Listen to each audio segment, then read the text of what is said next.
everybody, and welcome to the Pride Fighting Championships. My name is Boss Rutten, a.k.a. El Guapo, and alongside working with me is our new play-by-play guy, Mauro Ronello. Mauro, how are you doing? Boss, I am so stoked to be here alongside you, and I'm getting ready to have some fun here in the land of the rising sun. Man, and did you pick the perfect event? Because the name of the event is Inferno.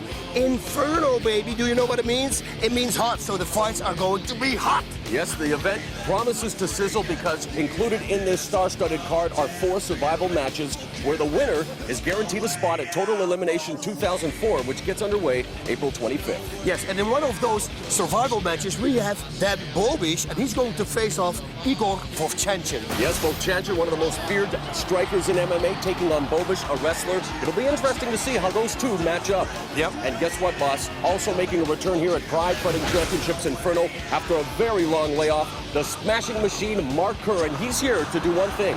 We'll make that 2. He wants to silence his critics and prove that he can be a dominant force once again in mixed martial arts. Did you say smashing machine? Yes, I did. Is that documentary about that fighter? That's Mark Kerr? Yeah, the critically acclaimed documentary on his life on HBO. You know it. Yes, I know it. He had a really good-looking trainer. Like this bald guy, he was a really good-looking guy. Who is he going to face tonight? Good-looking guy. Well, yeah.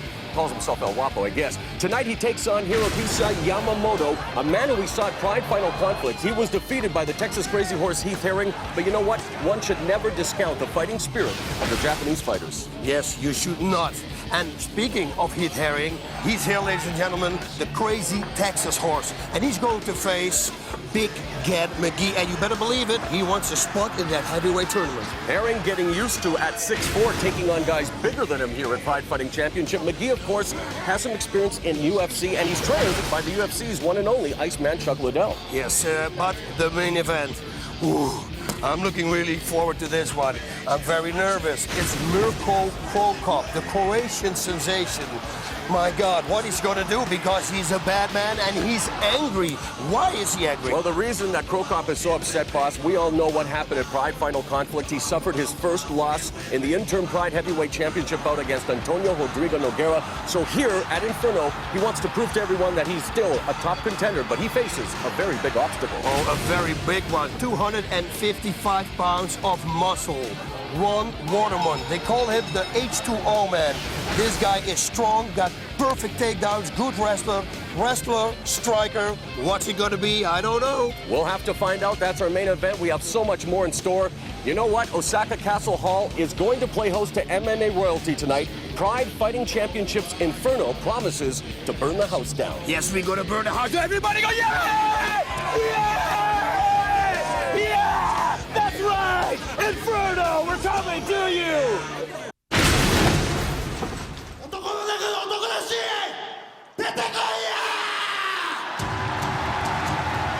Well, Boss Rutten, we have taken things inside the Osaka Castle Hall, this tremendous venue, getting ready to play host to Pride 27 Inferno. Oh, man, this is going to be wild. You saw the people outside. Everybody is stoked. This is it, baby. We're going to watch. The building is already electrified.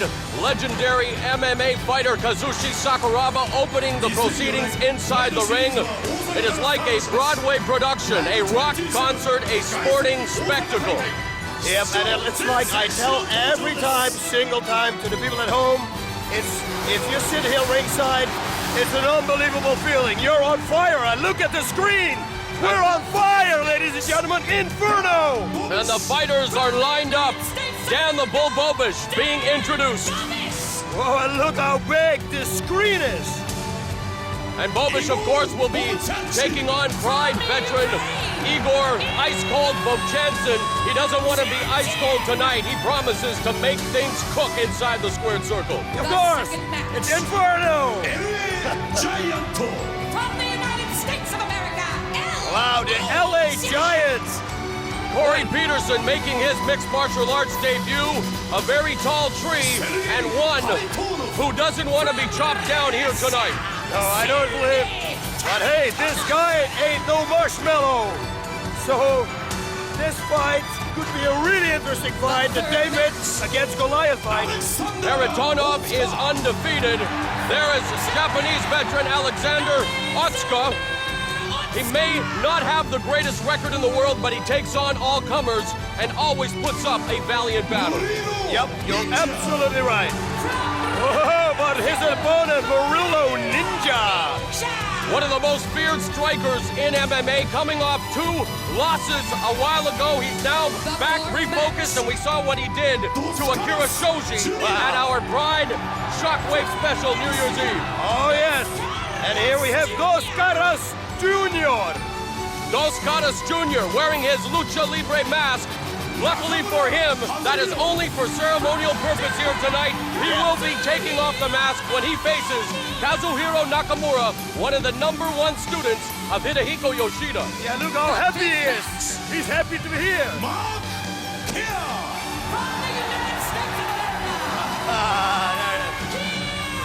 And a nice reception from this tremendous crowd here at the Osaka Castle Hall from Mark Kerr. The trials and tribulations that he's incurred and endured, it all comes down to this. Yep, but he first has to get this guy here, Yoshihisa Yamamoto. Yamamoto was defeated by the Texas Crazy Horse Heath Herring the last time he was here, but tonight he wants to end Mark Kerr's comeback right now. And here we have Big Ken McGee. He's here. And his opponent tonight, Heath Herring, the crazy Texas horse. Heath Herring, of course, took on Giant Silva at the Pride New Year's Eve special. And he faces another giant tonight in Big Ken McGee. The main event. The final match. Ron Waterman. Ron Waterman, the H2O man, ladies and gentlemen. Ron Waterman. H2O Ron Waterman, who will be facing Mirko Cro Cop. There he is, the Croatian sensation, who gets the most vociferous reaction from the crowd here at Osaka Castle Hall. He is still loved by the legions of fans in Japan, even after he was submitted by Antonio Rodrigo Nogueira for the interim Pride Heavyweight Championship. It'll be Waterman and Crocop in our main event.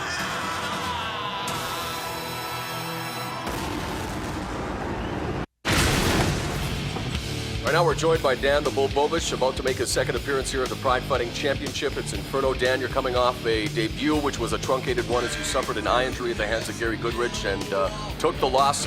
What is the severity of the eye injury at the time, and how have you recovered from that injury? When the sun went through my eye, I had a fractured orbit. I found out after a CAT scan going to the ophthalmologist. And a little bit of nerve damage. I went and got a CAT scan, and they cleared me 4 weeks ago. And I was asked to fight 3 weeks ago, and I accepted. Okay, it's going to be a classic confrontation. You being the wrestler, Igor Vovchanchyn, of course, the Pride veteran, a feared striker. What's your strategy for this fight? I got to get a hold of Igor and get him to the ground and pound the hell out of him. Wapo, coming up, it's a survival match here at Pride FC Inferno, featuring a classic confrontation between the wrestler Dan the Bull Bobish and a Pride veteran, a striker, in Igor Ice Cold Vovchanchyn. Both of them coming off losses, both of them looking for a spot at Total Elimination 2004. Yeah, you know what? Bobish last fight, he got the thumb in the eye. Like he told us in the pre-interviews, he had they scanned his brain, his skull actually. Suffered an orbit injury is what they call it. Orbit injury, yeah. That's exactly the word. Something from outer space or something. Yes, he knows, he speaks the words English. I'm just a Dutch guy. Anyway, an orbit, something from outer space. I think this is the classical setup. I mean, we have the wrestler, we have the striker. Bobish is going to try to take the fight to the ground. No doubt. Vovchanchyn is going to try to knock him out on his feet. No doubt. There you go. So Vovchanchyn, Bobish, again, both coming off setbacks, both looking for an opportunity to participate in Total Elimination 2004. Should be a great matchup, and it's coming right up here at Inferno.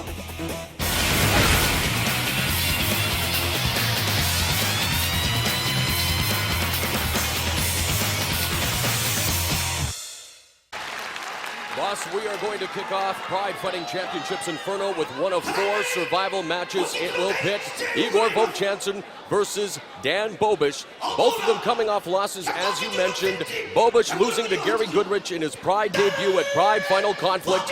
while Vovchanchyn, on the other hand, suffered one of the most devastating knockouts we've ever seen in Pride when he was KO'd by Mirko Cro Cop at Total Elimination 2003. Yes, you're absolutely right, and they both have to overcome that. It's very difficult for a fighter that if you have been KO'd and then make a comeback. That KO will always be in your mind, in your head, because now you are aware that you're vulnerable and that you can be KO'd. Of course, Igor Vovchanchyn made it to the final match of the inaugural Pride Grand Prix 2000 before losing in the championship bout to Mark Coleman. He wants to make it to Total Elimination 2004, and after a very short debut by Bobish against Gary Goodrich, where he suffered a fractured orbit in his eye, he wants to also be a contender and prove to everyone here in Pride that he belongs. Wow, look at Dan standing here, and Igor, I've never seen him look like this. He is ready. The bell goes, and we are underway. Of course, Vovchanchyn, a very feared striker. Bobish wants to take this to the ground and early. Will it be wise for him to engage in a stand-up war with Vovchanchyn? No, it would not be wise, because Vovchanchyn has a lot of experience. He came from a striking background. He started with kickboxing and then started doing sambo. So his kickboxing is really good, like everybody knows. Bobish is doing good. He's keeping a good distance. He's changing legs, right leg, southpaw stance, then goes back to normal stance. Nice hook there, nice right hook. If that lands, it could be a perfect setup for a takedown. He is stalking Vovchanchyn, backing him up, and now at center ring. Both of them going through a bit of a mental feeling out process here. None of them wanting to engage early on, knowing what is at stake. An automatic spot at Total Elimination 2004, which will begin April 25th. Yeah, now this thing what Bobish did, coming in without punching, is not good. That was the first strike from Vovchanchyn, which made contact, not hard contact, but you see he is measuring his distance. He's measuring and see how long the reach of Bobish is, and once he found out, he's going to capitalize on it. Of course, Bobish will be looking for the shot. Yep. Again, his nickname is the Bull, and he'll be attempting to be the proverbial bull in the china shop, even though we are here in Japan. That's what he wants to do with Vovchanchyn, but you cannot be careless with a striker the quality of Igor Vovchanchyn. Yes, I know, but hey, listen, he's got a lot of pounds behind him, Bobish. Well, he definitely outweighs him by a fair margin. Oh, yeah, but what he has to do is he starts striking and then go for the takedown. Not this, look at this. He's behind his legs, he's taking takedown. And there we go with the can opener attempt there, just trying to smother Bobish on his chest. Is Vovchanchyn in the open guard now? Yes, it's an open guard. It must be almost, because I don't think he can close his legs around the waist because he's so huge. It's unbelievable. And of course, Vovchanchyn is allowed a 4-point attack, even though weight difference of 15 kilograms. Actually, Bobish outweighs him by some 130 pounds in this matchup. Yeah, it's wild. And the referee brings the fighters back to their feet. Restart in the center of the ring, which is very good for Bobish, this. Actually, you're right. They're going to restart in the guard of Vovchanchyn. Bobish just smothering him there, trying to take advantage of his massive girth. What he should do is just grab behind with one arm and then pass the guard and go for side mount position. Now he's picking up, single leg pickup, and just slams Vovchanchyn to the mat. Now he's going, he almost went to the side mount. And he's so big that it's almost impossible for Vovchanchyn to get a closed guard, even if he wants one. And the best way to break the guard, of course, is to attack the ankles, but Bobish right now just trying to cross-face him, smother him, look for an opportunity perhaps to engage in some ground and pound. This is what he should do, what he's doing right now, but he should keep himself closer to him so Igor cannot skip out and go to the guard again. And it's not a close guard. Again, like we said, 3 times in a row, he cannot close it. There's a nice right hand to the face of Vovchanchyn by Bobish. Again, he's a very powerful man, Bobish. Yes, now he's going to go to the side mount. There we go. Cross-side position This is now by the dangerous. Bulls. This is dangerous. This is where Bobish is the most dangerous. This is a lot of power, guys. Look at the legs. He's looking for the corner. His corner. We have Nicole and Ron. They're shouting for knees. But I see that Bobish is looking for the armbar and neck crank, and he's probably going to go for the figure 4. Bobish made his neck cranking him. debut years ago, brought to the sport by Danson. There's a knee to the head. There's a good strategy employed by Bobish. Yep. Oh, that was a hard knee. That last one, that was really connecting. Maintaining side control is Bobish. Of course, Vovchanchyn trying to squirm out, trying to scramble underneath, but how? It's almost impossible with a 130-pound weight advantage for Bobish. Yeah, but he sits on his knees, so it is. Now the full mount. Full mount. That is bad position for Vovchanchyn. And here we could see some ground and pound by Dan the Bull Bobish as he's posturing straight up.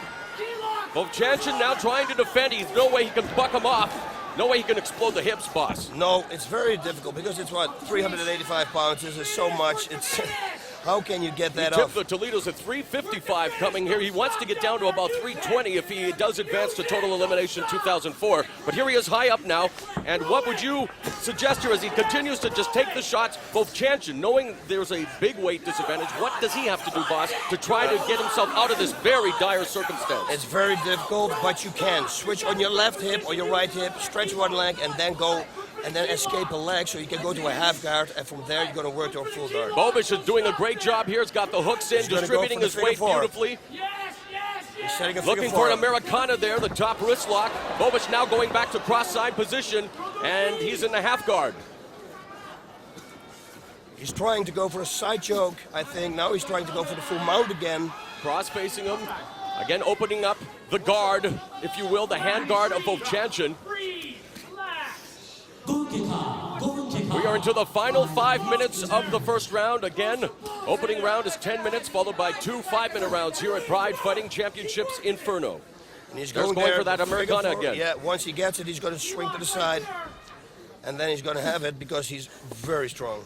Again, his corner had implored him earlier to do some knee damage on side position. He did it to the head. Now it would be wise if he does gain the upper hand here, as we see him still stuck in a half guard, to try to rein in some knees to the body, soften him up, boss. Yep, there's going for the Americana.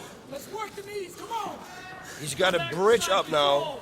And in his corner, Bobish has his significant other, Nicole Bobish, and Ron Slusarski, both of them yelling for him to work the knees. Still caught in that half guard, but doing a great job here in round number 1 of using his weight and power is Dan the Bull Bobish. Yeah, Dan has to try to go for the mount or the side mount position again. Just pull his leg out and go to the half mount, the side mount position. That would be the best thing for him to do right now. He's expending some energy. Again, he's very conditioned for his size. Went to Mount Union College, Ohio, was a national champion in 1992 in freestyle wrestling, the NCAA champ. Was a 3-time All-American wrestler, was Dan Bobish, but he again taking on Pride veteran Igor Vovchanchyn, who you never know when he will strike, but it's almost impossible from this vantage point. Yeah, right now Bobish is on the winning end here, but do not underestimate Igor Vovchanchyn. He fought big guys too, and he defeated big guys. Hey, he defeated Kerr one time, so never underestimate him. You can't say that Bobish is laying and praying, because he is definitely on the attack, but I do notice that the attack is beginning to subside, become a little slower here. Yeah, he should just go to the side mount, and you can do way more damage from there with the knees, what he was doing before, than in this position. He's cross-facing Vovchanchyn. Now would be a good chance to try another right hand, blocked by Vovchanchyn. Now Vovchanchyn almost into the spider guard here, boss, grabbing his wrist. 3 minutes. He has to pass the guard, and Vovchanchyn has to do anything. Push him away, kick him away. It does appear to me that Bobish is tiring, however. Fatigue on his face. He's worked very diligently. He's done a great job. But again, Vovchanchyn underneath was smothered by him. But look at him. He's bending over, breathing laboriously. That is and not a yellow good. card being issued. You never want to show your opponent that you're tired. This is not a good sign, because that will give your opponent wings, so to say. Well, fans applauding the fact that they're brought back up to their feet. Here is Igor Vovchanchyn's familiar territory. This is where he is at his most dangerous. Kick by Vovchanchyn. Yep, and he's going for the body, which is a very smart thing to do. He's not known as a world-class kickboxer, but those strikes, Left that hook right hand right to the face. Left hook there from Bob's left hook, right Nice straight again, and a combination. kick. Whoa.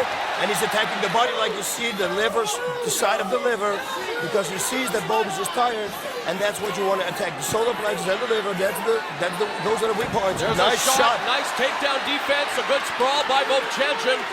Into a guillotine position, perhaps no tending night now to just rain down the right hands. Bobish looking to bully his way. Oh, a knee right up the middle. Nice point side. He catches the single leg, does Bobish, and he falls back into side position on Vovchanchyn along the ropes. Yeah, this took a lot of energy for Bobish, I'm telling you. He's going to go for a reverse figure 4, it looks like.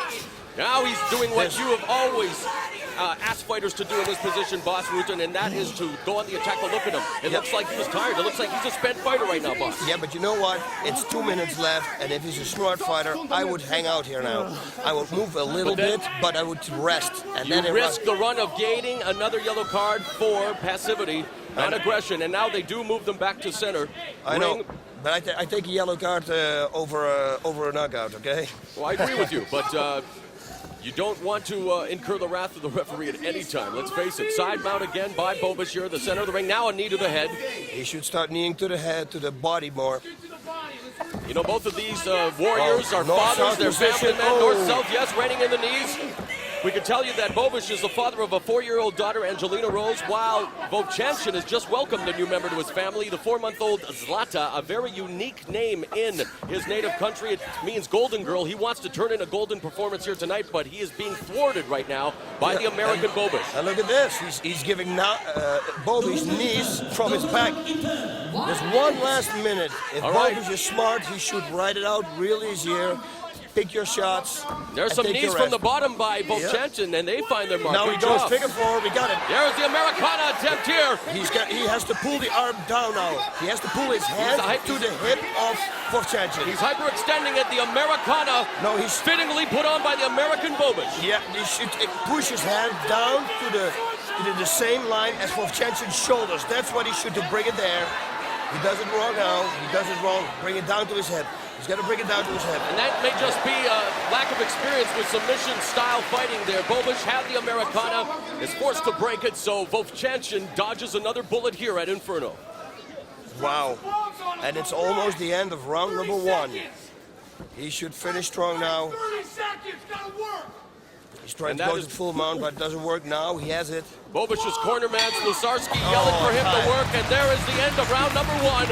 A great round of action there. Dan the Bull Bobish maintaining control, but Igor Vovchanchyn, the veteran, surviving the opening 10 minutes. Yeah, from my side here, what the people can't see at home, Bobish looks very tired right now. Vovchanchyn looks fresh, although he always looks like this because he bruises easy. He's like me, he's a bruiser, you know, you touch him and he's got bruises. But he looks in well conditioned, while Bobish is standing here, and he really is going to need his break now. Of course, this is the event Inferno.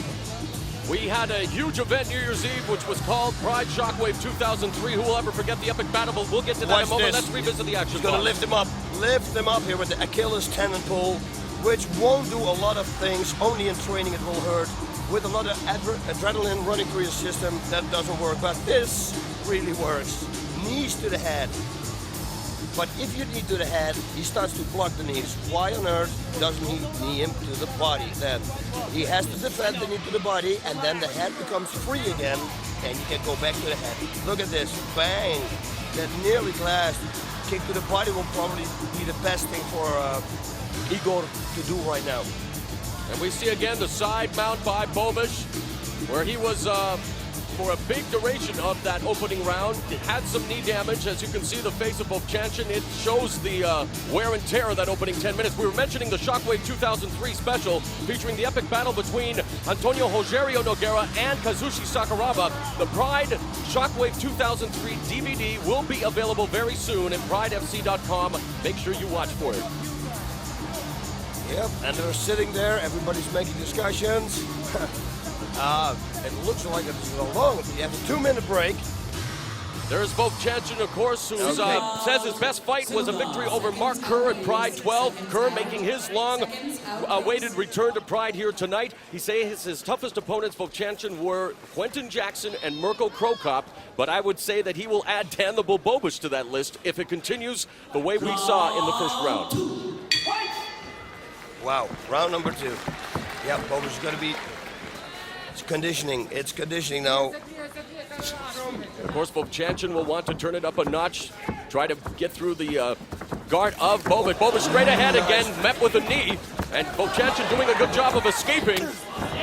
Bobish with that looping wild right hand. Yep, but it takes a lot of energy out of you, and you have 2 more 5-minute rounds to go, so... with somebody who's been in the ring for like 20 times. It looks Who like has experience, you know. Yeah, you're right, boss. It looks like Vovchanchyn wants to draw Bobish in, and he's okay with the counterattack. Another great sprawl there, some good Knee to the takedown head. defense, and there's that knee to the head you talked about. Ooh, Looked like he was setting him up for another one. Another one, yes, sir. There's a right hand that catches Bobish. Remember, he was injured in that right eye against Gary Goodrich, suffering a fractured orbit in that loss. And now Beautiful another sprawl here. sprawl. Now he starts the knees.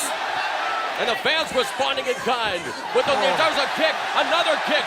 And the tables have been turned here in round number 2. Igor Vovchanchyn, the veteran. Perhaps a little rope-a-dope action in that opening round, as he definitely has turned it up here against Dan the Bull Bobish. There's a strike. Yep. It's unbelievable that he goes to the ground. I would say just stand up. He says he's been working on his submissions. Following the loss to Mirko Cro Cop, he's been working on submission. He's comfortable in the guard. He has the full mount here, boss. Yeah, but he should cross-face Bobish right now. There you go. Cross-face and push himself out and then start to attack. Bobish has to buck up because I don't think that... And he does have the size advantage to do just that. Oh, but he's met with another right. And the right hand. Right. And there's just a great job here. The barrage of punches being executed by Vovchanchyn. Okay, Bobish says no more. That's it. Dan Bobish has verbally tapped. Yep. And Igor Vovchanchyn successful here at Pride FC Inferno. Vovchanchyn, the first participant to officially be entered in Total Elimination 2004, which will get underway April 25th at 1 minute and 45 seconds of the second round. The fight has stopped. Dan the Bull Bobish looking very good in the opening round. Spent too much energy, unfortunately. It spent too much. And Vovchanchyn is a winner here at Inferno, boss. Wow, yes, and with that weight difference, that's impressive. Really impressive. And to be fair to Bobish, that may just be a lack of experience on his part. Not pacing himself well. Not maybe, yeah, the pace of the fight. Much too soon for Bobish. He exploded too early. Threw every weapon in his arsenal at Vovchanchyn in the first round, but Igor Vovchanchyn defeats him here via TKO. Yeah, you said it in the beginning that Bobish would like to fight on 320, and he's 355 right now, so that is 35 pounds, am I right? Yes. And 35 pounds less, you will be in a better shape, trust me. You know, you move lighter. It's like 35 pounds carrying extra 45 over 35 pounds on you. Vovchanchyn at 220 pounds, he's right where he wants to be. And ice cold Igor Vovchanchyn is on his way to Total Elimination 2004.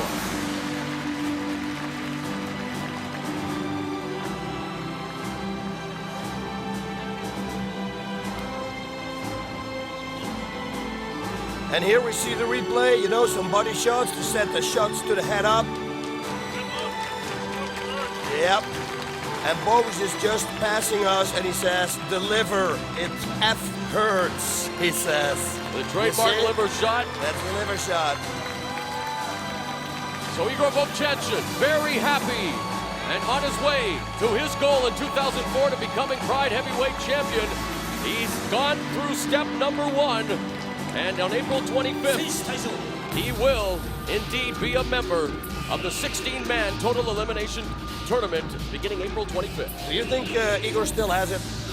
I would say that Mr. Vovchanchyn has it and then some. Yeah, I mean, he's been in so many fights and he now coming back against to face a guy that is so much bigger and larger and stronger than you and then come out as a victory, and it's incredible.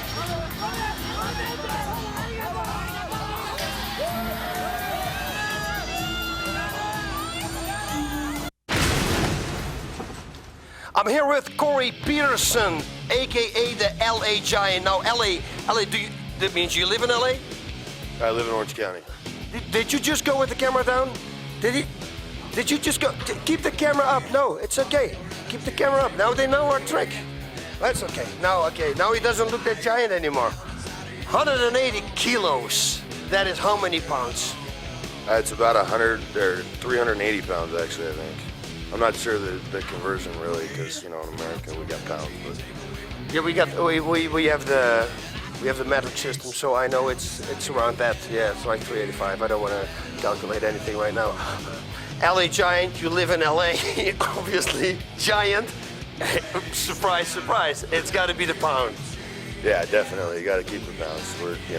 We're American. We got to stay with that. Plus, it takes me too long to think if you ask me kilos. Okay, give me your height. I will transfer right away to centimeters. 6'11". 6'11" is 2 meters and 7.5 centimeters. That's pretty good, huh? Yeah, for just a white guy from Holland. That's pretty cool. You're trained in Thai boxing and you're trained in submissions. Right. Yeah. Jiu-jitsu and Muay Thai. Now, this is not only the first match for you, it's the first mixed martial arts event. In fact, any event. This is the first time you're going to fight, like real fight. But this is also what they call a survival match. And the winner of those, they have a chance to go to the Pride Grand Prix, the heavyweight Grand Prix. What do you think about that? I think it's definitely a great opportunity, especially being my first match and everything. Real thankful for Pride for giving me this opportunity. Obviously, try to go as far as I can up the ladder, possibly to the finals. Boss, we are all set and ready to go with another survival match here at Inferno. This one, another classic David versus Goliath confrontation. Sergei Kharitonov made an impressive debut at Bushido. He takes on Corey Peterson, who's known as the LA Giant. Yeah, like I said, LA Giant, he's from LA and he's big. 180 kilograms. That is, according to him, 384 pounds. That's almost double the size as Sergei. So if I was Sergei, I would run circles in the ring, try to make him tired, see if you can make him tired. But what we know, what we heard, is that he's got Thai boxing skills, the LA Giant, that is, and he's got submission skills. So this is going to be a tough one for Sergei. Sergei Kharitonov, undefeated, puts that perfect record on the line against the LA Giant, making his MMA debut right here at Pride FC Inferno.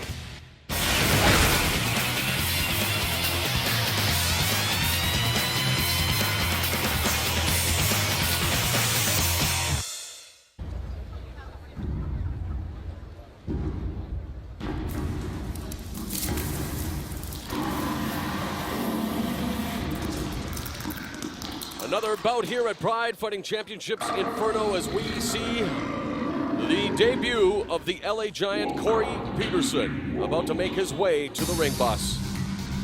Yes, now, and he is the person that I thought before. He is the 385-pound guy.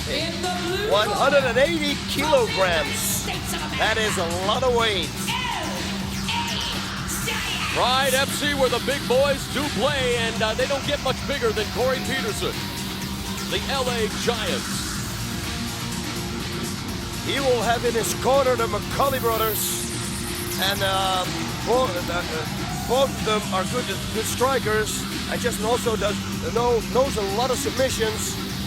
Well, if he picked up everything from those guys, and he can actually put it here out in the ring, he will have a big chance. Well, for Corey Peterson, it's going to be a baptism by fire as he will take on the undefeated Sergei Kharitonov. We saw Sergei at Pride FC's Bushido, where he made short work of overmatched Jason Nobunaga. And we'll have to see what the McCulley effect is here for Corey Peterson, the LA Giant, who will definitely have the height advantage, but the experience is on the side of Kharitonov.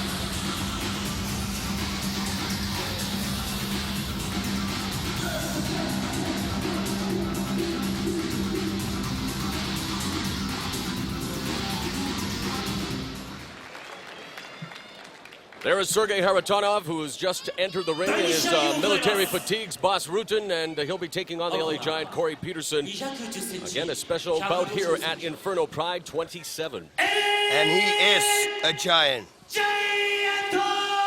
says here 153 kilograms. It said, 2 days before 180, so I don't, let's go with 153. It's still a lot. Definitely close to the 400-pound mark. Yep. Here we have Sergei, 102 kilograms. That's 224 pounds. Kharitonov, of course, impressing everyone at his Pride debut, Bushido, with the armbar submission over Nobunaga. There you see the visual. He doesn't care at all. Look at him. Very focused fighter is Kharitonov, and you can see for yourself the height advantage that Corey Peterson will take into this bout. Now, let's see what's going to happen. Again, this is Peterson's debut at Pride Fighting Championship. Kharitonov, he got the butterflies out at Bushido, and this match is underway. Oh, distance too close. Oh, he's just waiting in those right hands, however, is Peterson, but then he's taken down with the trip takedown by Kharitonov into the close guard of Peterson. Wow. And Peterson has to watch out that he doesn't give him his arm when he's trying those shots up top. He's got the long arm, the long reach, but Kharitonov will be looking for that arm bar. He's got some good striking power there from the top position. He should push him away now.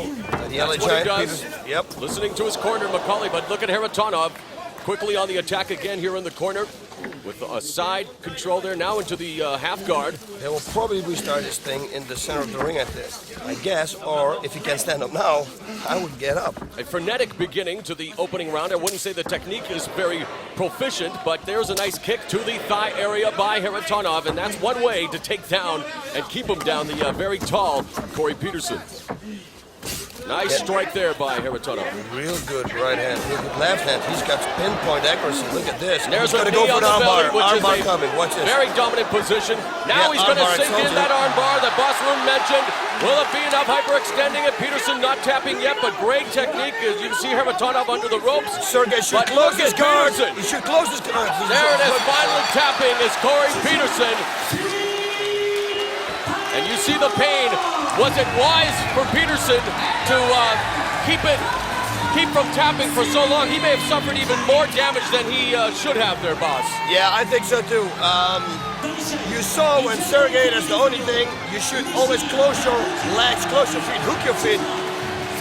Well, for the second consecutive Pride FC event, Sergei Kharitonov quietly putting together a very impressive streak at 1 minute 23 seconds on the bout.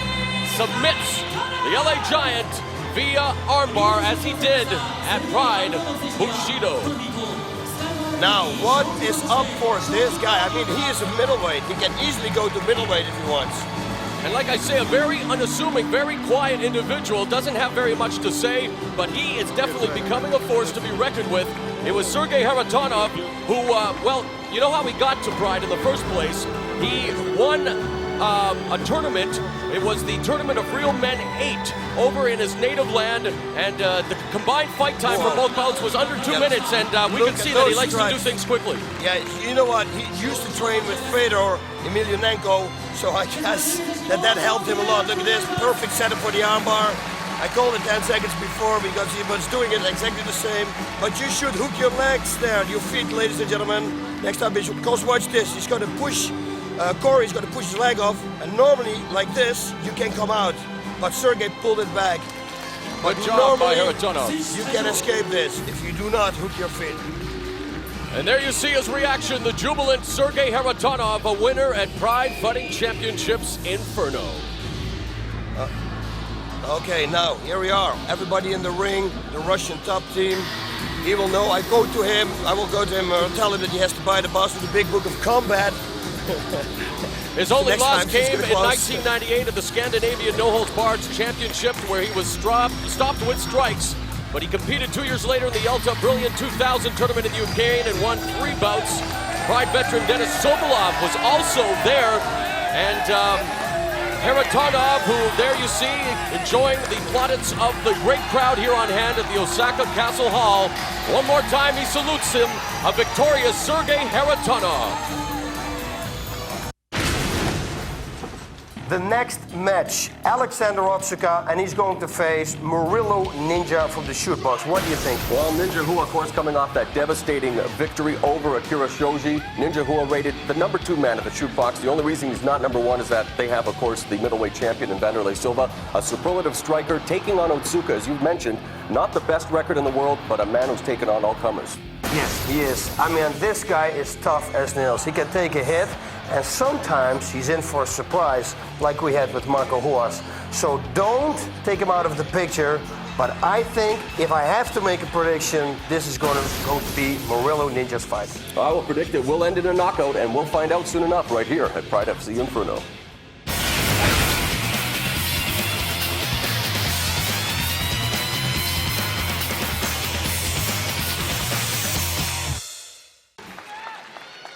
Otsuka's opponent, boss, will definitely be a tough guy in Murillo Ninja Hu, a guy who's definitely on the rise here in Pride Fighting Championship. You know, he's gone through it all in his short career. He's faced some adversity when he suffered back-to-back losses to Ricardo Arona at Pride 23 and Kevin Randleman at Pride 24. You see Otsuka being introduced, but boss, Murillo Ninja Hu, since those losses, has been a man on a mission. He is definitely someone to be reckoned with here in Pride. Yeah, he turned it up a notch in training. He was telling us in the interviews that when Vanderlei is training for a fight, his corner was telling us that he really wants to train with Ninja because that apparently he gives him the most resistance during training sessions. He is a physical fitness freak, and you're right. Shootbox Academy, of course, one of the premier teams in mixed martial arts, and Hua definitely one of their pride and joy. And Silva, of course, will be part of Pride Bushido. We mentioned that. And now Otsuka and Hua get ready to do battle here at Inferno. Flying knee. I predict he's going to come out with a flying knee or something like that. He used the flying knee to defeat Akira Shoji at Pride Shockwave 2003. Right now goes downstairs with a kick into a clinch position now. Got the underhooks in on Otsuka, does Hua. Oh, was one in the groin? I believe that one was south of the equator, if you will, boss. Yes. That's one of the pills. That's not so good. So we will have a timeout here, give Alexander Otsuka the opportunity to recover. Of course, we're also going to see, as we take a look at the replay, boss, and you can see right there, yep, that he's already feeling the effects of that knee to the groin area. We're going to see Murillo's brother Shogun at Pride FC's Bushido Volume 2 as well. So it's going to be Team Vanderlei versus Team Japan. But right now the concern is with Alexander Otsuka, who suffered that knee. He's being given a yellow card, even though I do believe, boss, and I'm sure you concur that it was by accident. It was by accident for sure. So that one, you know. Ninja Hua is an intense individual, but he's also very gregarious, definitely not someone who will blatantly break the rules. And we are waiting to see if Otsuka is going to be able to continue here at Inferno. Again, we talked about Ninja coming into this bout off the victory over Shoji. He says he's in better shape now than he was against Shoji, which is kind of a scary thought if you think about it. Yep. And now the fans begin to rally behind Otsuka, cheering him on, wanting to see him recover and continue to compete. Yeah, but you know what? I'm telling you this. In training, when you get hit there, you do not want to train anymore. And if he's going to fight, everything that he's going to be hit with in that area, even inside low kicks or on the belly, everything will hurt. So it's one thing, you can show the heart of a lion and come back. But on the other hand, I would say, hey, take your time at least to recover from it because, man, yeah, you're a guy, it hurts. Inferno, of course, being used as a precursor to Total Elimination 2004, the Grand Prix that's going to get underway April 25th. And believe it or not, Hua, in talking with us before the fight, says that he wants to participate in that tournament. And there has been talk by the hierarchy at Pride Fighting Championships that they may make that tournament an open weight tournament, which will allow fighters like Hua to compete. Yeah, you know what? I just get whispered in my ears here that the crowd actually was booing against Osaka like to go home. Can you believe that? Really? I thought they were cheering him on. That's kind of surprising. Yeah, like, here we go. They show it again. Hey, boss, are you sure you didn't get lost in translation?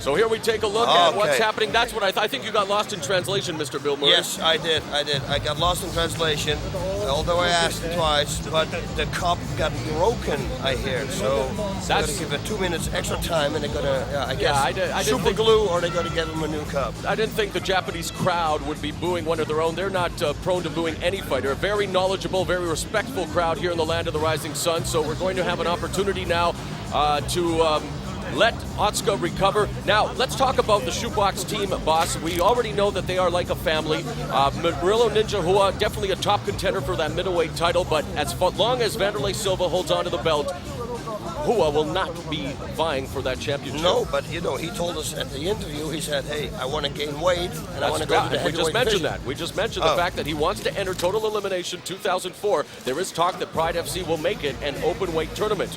Now, The only goal and focus for Hua the year 2004 is a Pride belt. Now, Shootbox, as we mentioned, man, Otsuka doesn't look like he's going to be able to continue here. No, boss. I don't think so either. I think this is going to be the end of the fight. It's like I told you before. If his cup is broke, they're gonna now check Well, it. if his cup is broken, I don't even want to speculate on what other damage Otsuka has incurred. Whoa. So, while crazy. we have this pause in the action, we can remind you once again that for all the information on your favorite fighters for late-breaking news, the one stop is pridefc.com. It's been, there's a new look to the Pride FC website. If you haven't gone there lately, take a look and you will be impressed. All the information, your favorite fighters, and of course, details of the next pay-per-view broadcast that is going to be coming up. It'll be March 21st, boss. Team Vanderlei versus Team Japan. And of course, the main event of that will be Vanderlei Silva, the middleweight champion, taking on the Punk, Aikuhiso Minoa. We saw him against Jackson at Shockwave 2003.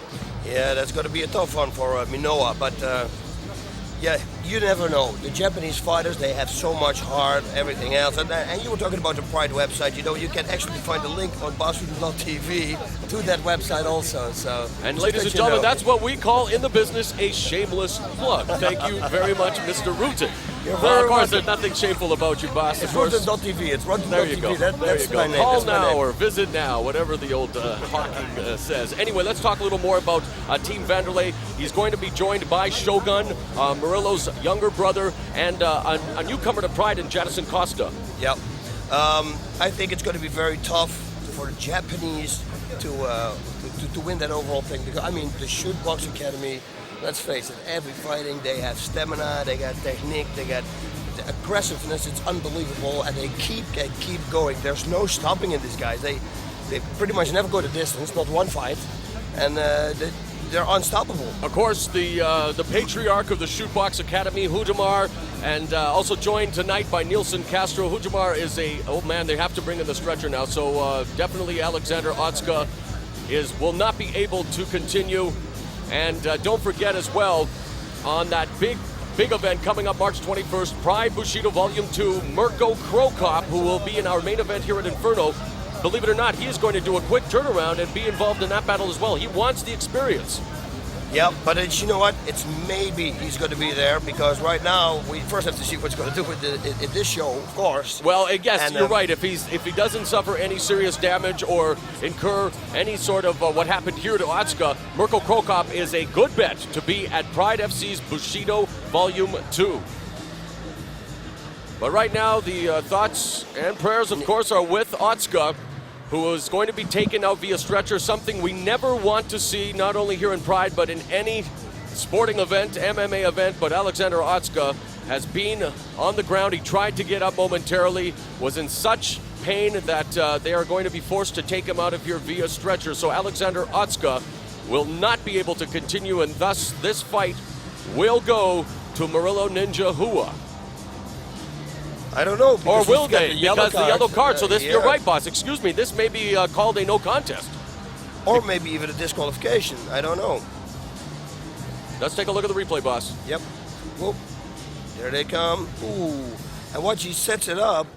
One knee and now to the head. Yeah, it was the groin. He cannot continue. There's our head official, Yuji Shimada, addressing the crowd. 次の中村選手の試合後に回復すれば、そのまま試合を続けたいと思います。ですので、ちょっと時間をお貸しください。 Sounds like it may be good news for Alexander Otsuka.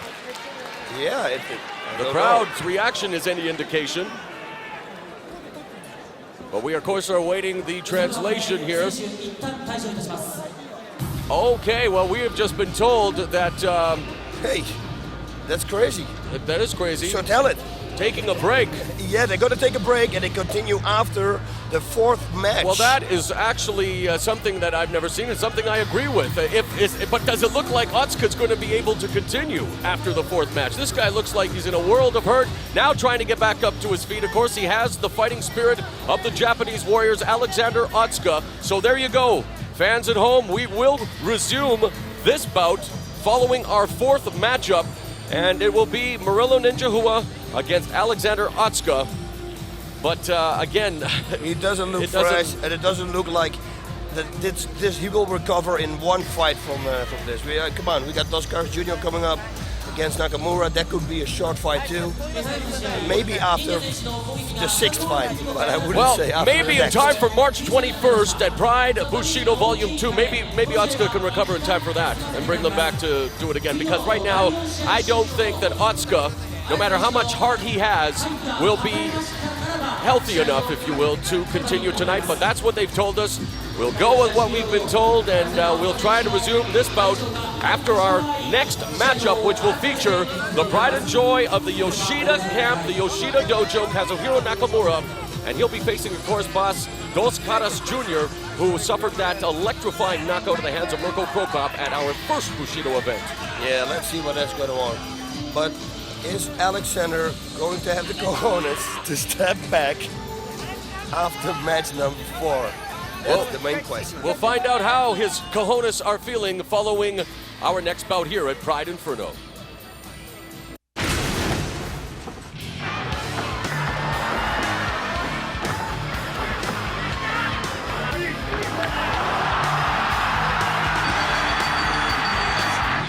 I don't want to revisit, the debut too much because it was a devastating loss for you. But people tend to learn more from losses than victories. You learn from your mistakes, so to speak. What did you take from that fight against Mirko?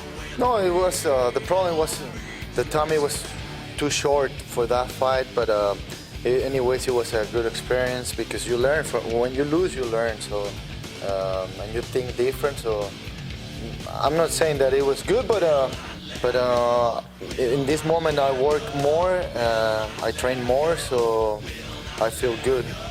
Of course, you have a very good background in Greco-Roman wrestling, a member of the Mexican national team here at Inferno. You're going to take on Kazuhiro Nakamura, one of the prize students of Hidehiko Yoshida, taking on a judo practitioner. What kind of a challenge do you think he presents to you? No, for me it's good because he's a judo fighter, and for me it's good because I'm a wrestler, so I think it's no problem for me because, judo and wrestling have a similar technique, so I think for me it doesn't represent any problem, judo.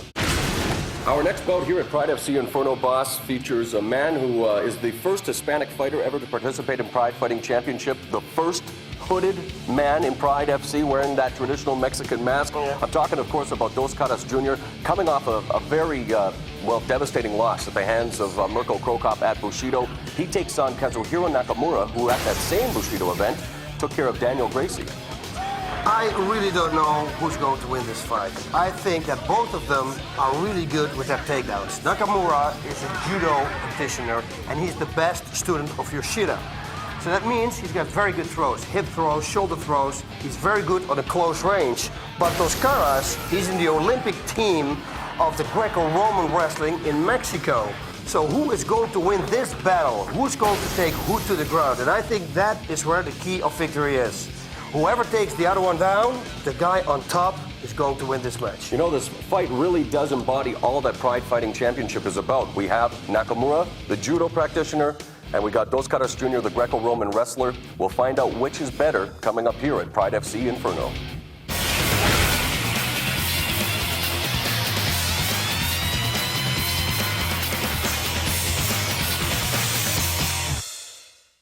Yes, he looks always so relaxed. He's smiling, he's laughing. It's like it's fun for him. It's a fun game. He possesses a very sunny disposition, and there you see the masked man, Caras Jr. I was informed that he was just wearing the mask for ceremonial purposes, but it looks like he may still wear the mask for the Japanese fans during this bout. He did mention he didn't want to use an excuse or use it as an excuse, boss, but when he wore the mask against Mirko Cro Cop, it definitely wasn't the best thing to do. It did block his peripheral vision. Not that he would have been able to stop that lightning-quick kick of Mirko's anyway. Yeah, the watch-out kick, that kick. This is going to be interesting. Nakamura telling us that he's been working on his striking. We know Caras can strike. He's training with Marco Huas. And of course, everybody knows he's a great striker. So who's going to win the striking battle? And I think once they clinch up, who's going to win the battle there. Who's going to take who down? Since he is a good wrestler and the other one is a good judo player. Yoshida looking on from the corner. Dos Caras Jr. will indeed wear the mask, and of course he's the first masked and first Hispanic fighter in Pride Fighting Championships, looking to avenge the loss against Crocop, while Nakamura wants to entertain the Japanese fans, and there is some indication of his standing ability there by Nakamura. That was a good right hand there. Very solid.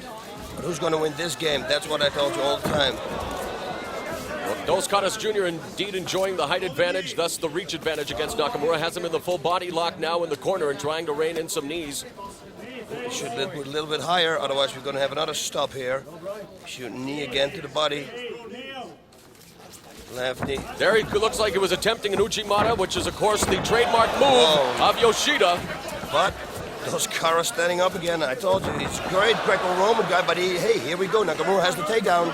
And into the open guard of Dos Caras Jr. But Nakamura staying busy. Yep, he's already escaping it. He's going to half guard, and now he's got the side Looking for mount. the side. Mount is Nakamura. What do we see him attempt to do here against the judo? He is the judo practitioner, Dos Caras Jr. with the lucha libre background.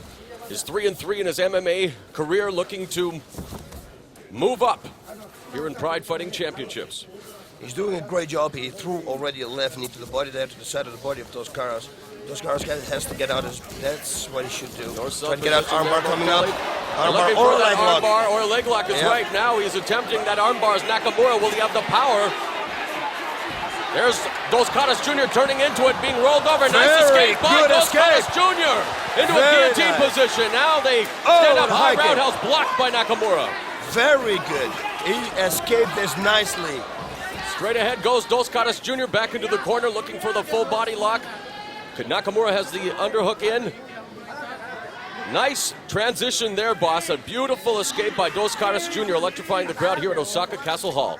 Yep, and now again, like I said before, who's going to get the takedown? I predicted you before, the one who's going to end on top is going to get the takedown. Look nice takedown attempt by Dos Caras Jr., but beautifully blocked there. Nice balance being displayed by Nakamura. Yeah, Nakamura is good. He's got some great balance. He's coming in really relaxed. That will help too a lot. Dos Caras Jr. wanting to go the knee route, but he has to be careful. We've already seen there's looks like a sweep trip takedown attempt by Nakamura. Of course, we saw a groin injury in our last bout with Alexander Otsuka. We've been told that action with Marilla Ninja Hua will continue after this. Another strike attempt there by Nakamura. Yeah, it didn't hit, but it's exactly what he's trying to do. He comes in with the left right, and then he clinches up. He wants to go for the takedown. Looking for that Uchimata again. A throw that has been very successful. There's a nice inside heel trip by Nakamura with the takedown. And beautiful right away. He goes to a half guard. He will escape this and go right away to the side mind. You watch. And there you go already. He's still in the open half guard as Yoshida looking on, focused on his main charge here. Nakamura doing very well thus far against Dos Caras Jr. And of course, there's that arm extended right there. It looked like he's giving him an armbar attempt there. Dos Caras has to be very careful, boss. No, there's nothing. Nothing can happen right now because he's still in a half guard. So, and he's going to go down to the full guard. The guard was open, and he could have easily swept aside there and gone for the armbar attempt. It was an open guard. Now it's a closed guard. Nakamura showing some speed. There's a nice strike. Now we have a nice that's what I wanted to say. Just kick him away now. Kick him away and get up. Obviously, he's earned some semblance of respect there as Nakamura a little more leery. There's a nice cartwheel guard escape a la Sakuraba, looking to pass the guard.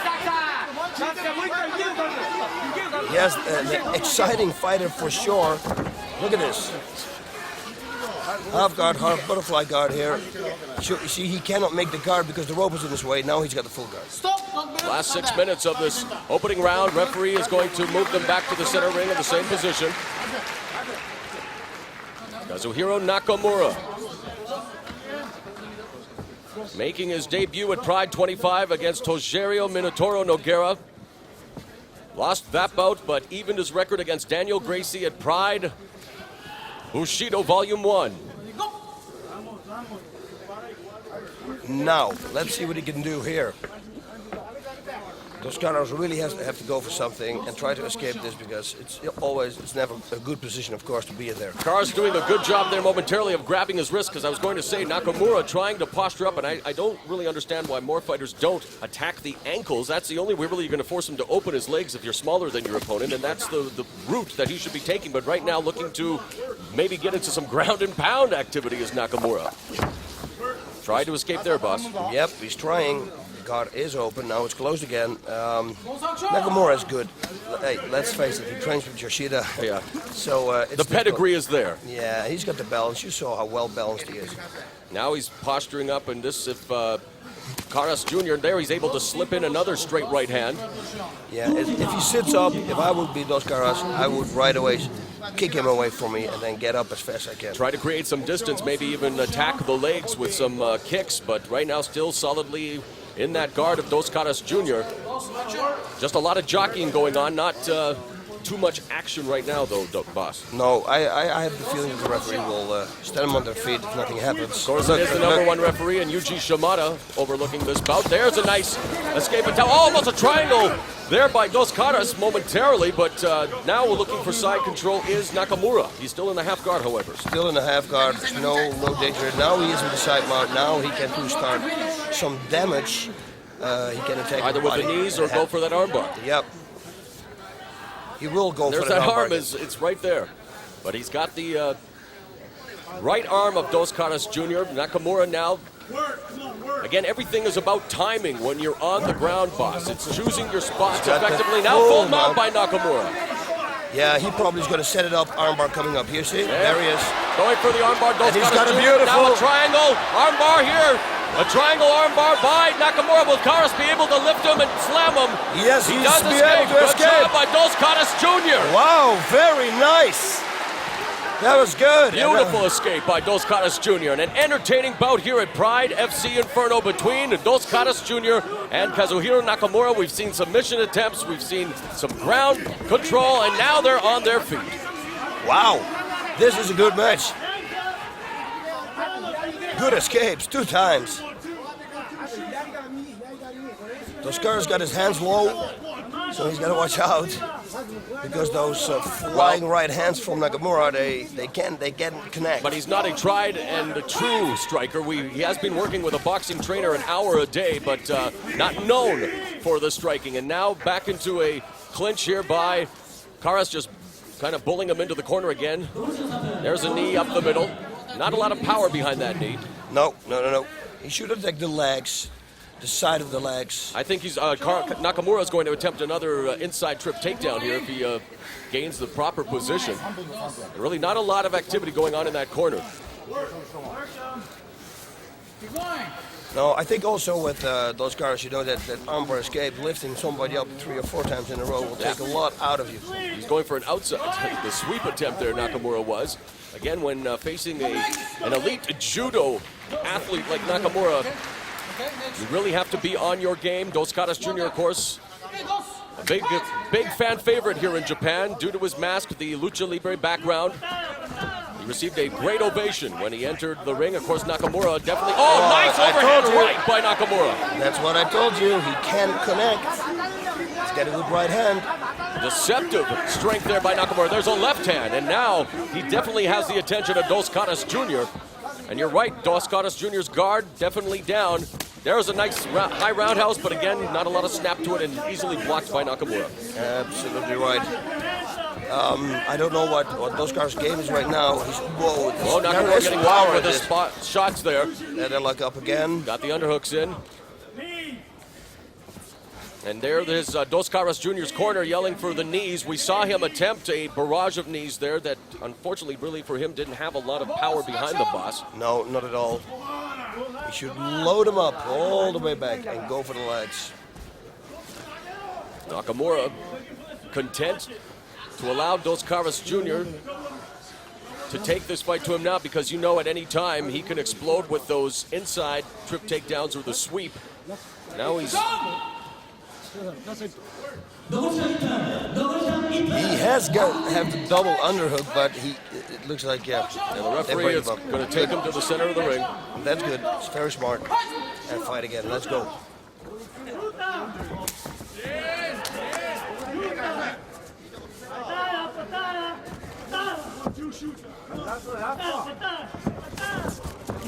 Right now, I would give the advantage to Kazuhiro Nakamura, but don't ever discount Dos Caras Jr. with that Greco-Roman background, a former national team member in Mexico.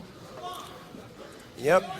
And he looks like he's attempting, wants to get in a belly-to-belly suplex attempt. Oh, Again, nice he's trying high that high roundhouse. Blocked. For the third consecutive time by Nakamura. Yep. Yeah, there's not a lot what you can do in this position here. I mean, the knees, you know, he's blocking them before they can take off, which is a very wise thing. That was a good thing to do, push him away with the right straight. All right, there is the end of round number 1. Kazuhiro Nakamura treating the fans here in Japan to some great submission attempts, and just as great were Dos Caras Jr.'s escapes. Yes, very well said. Now, shows the real girls. We can see them, but the people at home, come on. We can also see Hidehiko Yoshida, Yeah. who's all over television here in Japan as an endorser.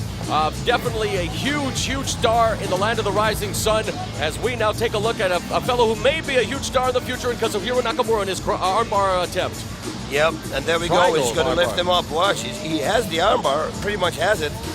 But now he's going to get slammed on his head, and he lets go. What an escape that was, but that took a lot out of those Caras, I tell you. And watch his right hand coming now. Bog. Nice. See? And I told you before, he can throw it and it can connect. And he throws wild punches. I mean, they have a lot of power in them.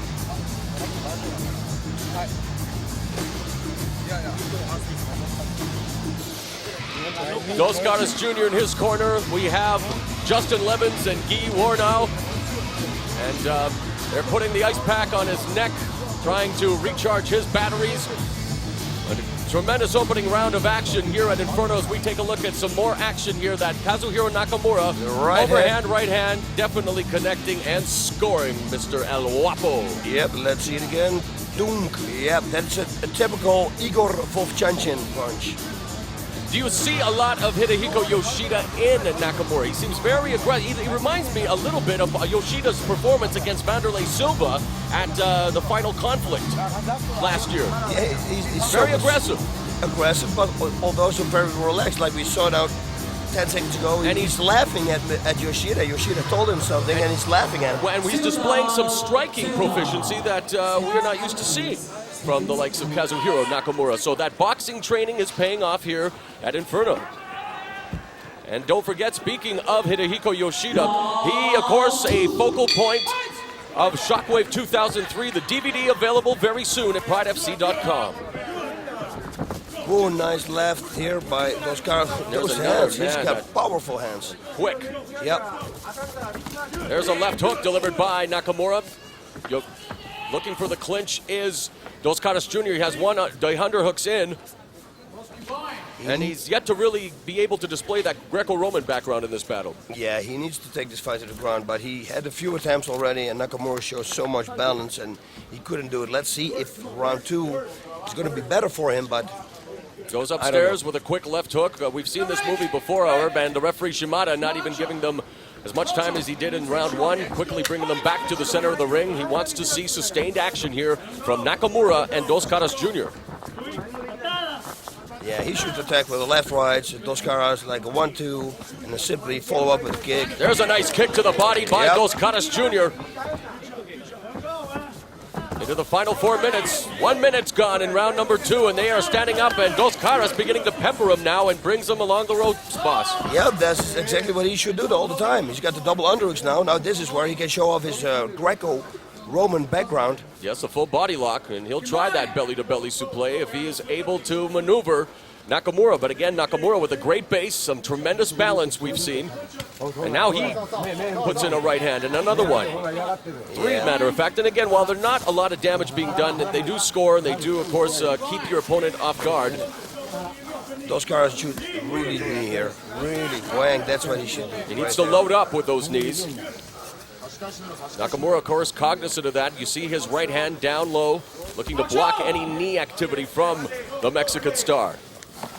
Maybe just give some knees, suddenly push out, and then attack. Look at this. Looking for that outside heel trip was Nakamura. We're at a stalemate here. I guess a regular Mexican standoff between Dos Caras Jr. and Kazuhiro Nakamura in round number 2 with 3 minutes left now in this bout at Pride FC's Inferno. Yeah, Yuji Shimada breaks him up again. He gives them both a warning that they should fight. Otherwise, they're both going to receive a yellow card. There's Dos Caras straight ahead, and again, Nakamura loading up with that overhand right hand. No distance there for that kick, and now Nakamura goes in, gets one underhook, looks for both underhooks here now, looking for the takedown is Nakamura. Yeah, but he can't get it. They're both very well balanced, you know. For sure. Both of them possess tremendous vertical bases. From this position now, I would say, if I was the referee, okay, in this position, you cannot be at longer for like 5 seconds anymore. And there's a great balance and a nice knee to the head by Dos Caras Jr. capitalizing on that, again, outside heel trip by Nakamura. The attempt unsuccessful once again. Yep, and you hear Yuji Shimada screaming for action. They have to move. We have only 2 more minutes in round number 2.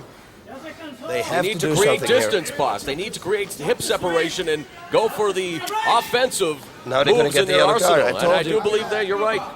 Yellow card being given to both fighters. Limited amount, almost non-existent the action in the corner. Hidehiko Yoshida looking on, probably not very happy as well with what he is seeing right now. Very happy with what happened in round number 1, but now round number 2, both of them sluggish and just willing to hang on to each other here in a clinch. Yeah, and it's like I said, he should hit a clock now, right now, because this is, you know, this is not entertaining for the audience.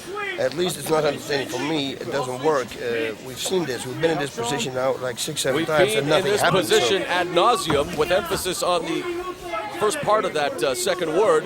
And right now, this is something that I'm sure Yuji Shimada may even step in and bring them just to the center of the ring again, because while we're starting to see a little more activity out of Dos Caras Jr. and Nakamura, but the second round really has been waste pass. It's a hang round. It's like exactly like you said, Moro. He should create distance and fully load up those knees, full power.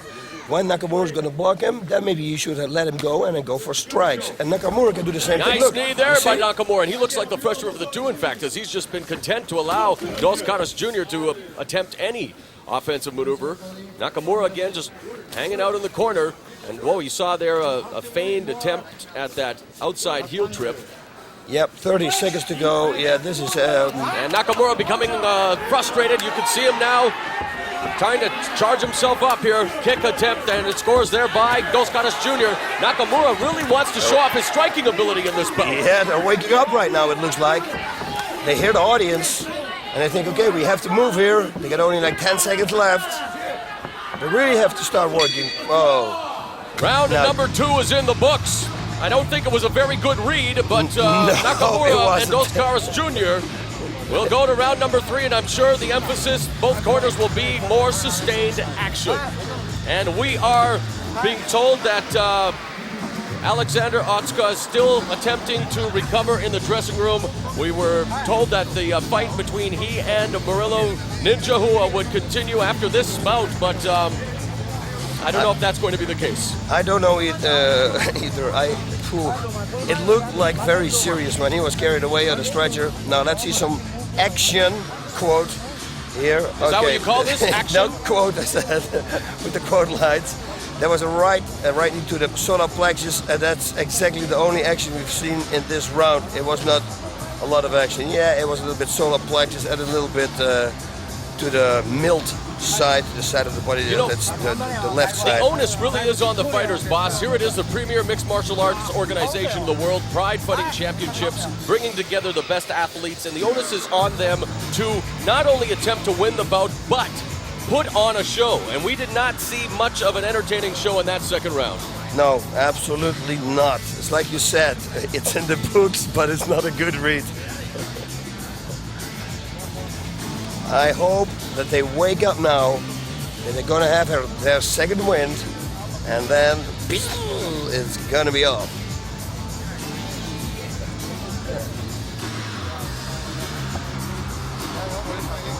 So Dos Caras Jr., Kazuhiro Nakamura, they will attempt to pull out all the stops, I'm sure, in round number 3. Nakamura looking good with the striking. Dos Caras Jr. not really displaying any of his Greco-Roman wrestling background, has been successful with some of the kicks, but so far I would still say that this is Nakamura's bout to lose, boss. Yes, you're absolutely right. It's very difficult, you know. It's what can you say, you know, in a fight like this? Yeah, the only thing we can hope for is that he's going to wake up in round number 3 and it's going to be. They touch gloves, so show some sportsmanship there, and now let's turn it on. Oh, nice right hand nice connects right hand by Nakamura. Oh, They then want not to the engage left. in a stand-up war here. Take down. That was a smart thing to do. Go take down and use that takedown to roll him over. But again, it's along the ropes, unfortunately, for Nakamura. But he's reining in those left hands now. Missing. But there's Look now at he's him going. connecting. Look at him going now. You see now he's working. Nice knee. He's doing a good job of mixing it up. Hand to feet is Kazuhiro Nakamura. Nice knee there. He should try to go to the side mount. I think if they go a little bit closer to the ropes, the referee will put him and restart him in the center of the ring. Okay, and it would be in his best interest for Dos Caras Jr. to get him into a full guard here, Yep, but that's what the he's gonna do referee is going to bring them back, as you said, boss, to a bigger piece of real estate. Yes, the center of the ring, and you know what? It's good because you don't want to get choked with a rope. He had the rope at the back of his neck. Now, let's see. Into the half guard again, Nakamura just needs to escape and go into the cross-side position or gain the full mount. Dos Caras should close his guard. Look, he lets him escape. He's going to the side mount. That's where he's going right now. And he is there, boss. The cross-side position and quickly goes to the knee attack, does Nakamura. We're into the final 4 minutes of this bout between Nakamura and Dos Caras Jr. at Pride Inferno.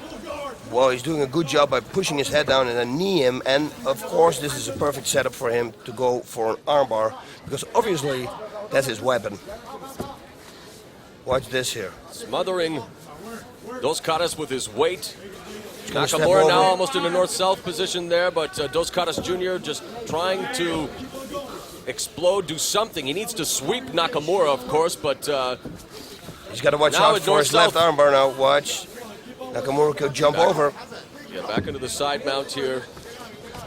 And now he can do it for real. He can go for an armbar on the left arm of Dos Caras. If he plays his card straight, elbows to the body. Hey, there we go. We were talking about it earlier. Yes, we were. And, you know, as a competitor decides his moves, boss, he needs to base all of the techniques that he wants to use on high percentages and use his primary throws and shots on the ground to set up the rest of his itinerary, if you will. And Nakamura doing a good job here of just maintaining control. Now he gains the full mount. Armbar coming up. There he is, armbar. And now he's going to armbar him on his right arm. And if he has the time to cross his feet, that could be the end. Watch. He's looking for the armbar, but Dos Caras is going to try to roll out. Now inverted armbar attempt there by Nakamura. And Dos Caras escapes. Triangle choke. And now into the triangle choke. I thought Dos Caras was going to pull out. He's got to move fast because now Dos Caras can still pull out if he wants. He's got to go fast. He's got to switch his hip to the side, make sure that his right leg, his shin bone, is in the same line as the shoulders of Dos Caras, like he's doing right now, you see. A smooth transition by Nakamura with that inverted armbar attempt into the triangle choke, but it looked like momentarily Dos Caras Jr. was going to be able to pull out an escape, but right now, no, into the final 2 minutes. He could win the. He opens the guard, and now this is a big question mark for me why he did that. He could have had right there. He had the triangle. Now he's content to just kind of like a can opener attempt here by Nakamura, just pulling down the head of Dos Caras Jr. back into the closed guard.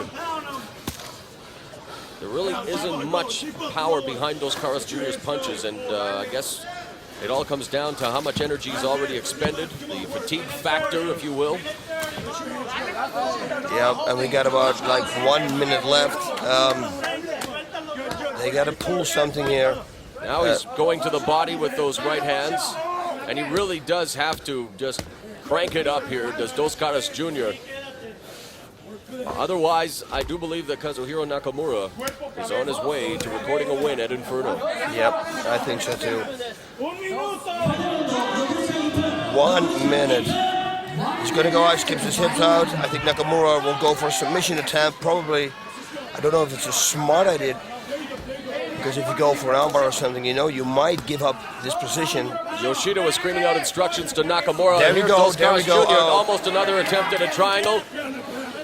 Caras Jr. though here just has to let it all hang out, boss. I mean, there's no time to wait. He needs to start raining down those punches if that's what he wants to do. And right now with the low guard there, posture up, get out of the guard, start just kicking and punching. Otherwise, Nakamura doing the smart strategy here. He's just content to absorb and block the blows. And he thinks he's done enough. And he goes again for an armbar, I think. Nah, there's nothing going to happen anymore. Oh, there, it looked like he was trying to pass the arms or go for a triangle, but it didn't work. Nothing. Yep. And there's the bell, the end of the fight between Caras Jr. and Kazuhiro Nakamura. A tremendous first round. The last 2 rounds not as eventful, but from where I'm sitting, boss, I do believe this man here, Nakamura, did enough to pull out the victory. Yep, I think so too. He had the takedowns, although Caras had the escapes. Caras has something at his knee. He's going through his knee now. We can't see it. You guys at home can't see it. And girls. But we can. There's something going on with his right knee. Let's take a look at the action. Boom, that overhand right at the back of the neck. It looks like a Mike Tyson punch. Here he started off great. You see, he started off with the punching, the pushes the face down and the knees now. Start raining knees and punches. See, he did everything here. So he's probably going to take the win. And he's going for the armbar again. For the armbar here. I think we can sum up this bout, boss, by saying that Caras Jr. was unable to get off his mark, while Nakamura showcased some great striking, some awesome submission attempts, and in the end just was the better man on this evening. Judge Kobayashi, Nakamura. Judge Mato, Nakamura. Judge Miyake, Nakamura. Via unanimous decision, Kazuhiro Nakamura scores the Duke at Pride Fighting Championships Inferno. Yeah, he's not happy. There's not a smile on his face. He won, but he knows. He wanted to. Yeah, he heard the audience. Nobody was cheering. I mean, there was no support whatsoever. Well, they lost him after round 1 because they had him during the first round, an electrifying opening 10 minutes. But you're right, the second round was very static, and then the third round, not a lot of action as well. But in any event, Kazuhiro Nakamura, where do you see his 2004 year going? This guy definitely has a bright future in the Yoshida camp. What kind of plans do you think he has in store for 2004 as he's getting ready to address the crowd here at Osaka Castle Hall? I don't know. You know, he should work on stamina more, you know, and he should be a great force. I mean, he's got great balance. He worked his hands. We saw a few punches connecting. He's throwing with power. They're haymakers, but hey, they have power behind them. And for Caras Jr., what do you suggest? Exactly the same thing. I think these two were matched up real well, and that's why it was kind of a boring match. They say that styles make fights. Yep. And similar styles, well, sometimes there is that proverbial stalemate. Right now we're being told that Nakamura is apologizing to the fans. Not very impressed as well with what happened there, and he's promising better things next time. And definitely a star on the rise here in the land of the rising sun is Kazuhiro Nakamura, who picks up the win over Caras Jr. at Pride FC's Inferno.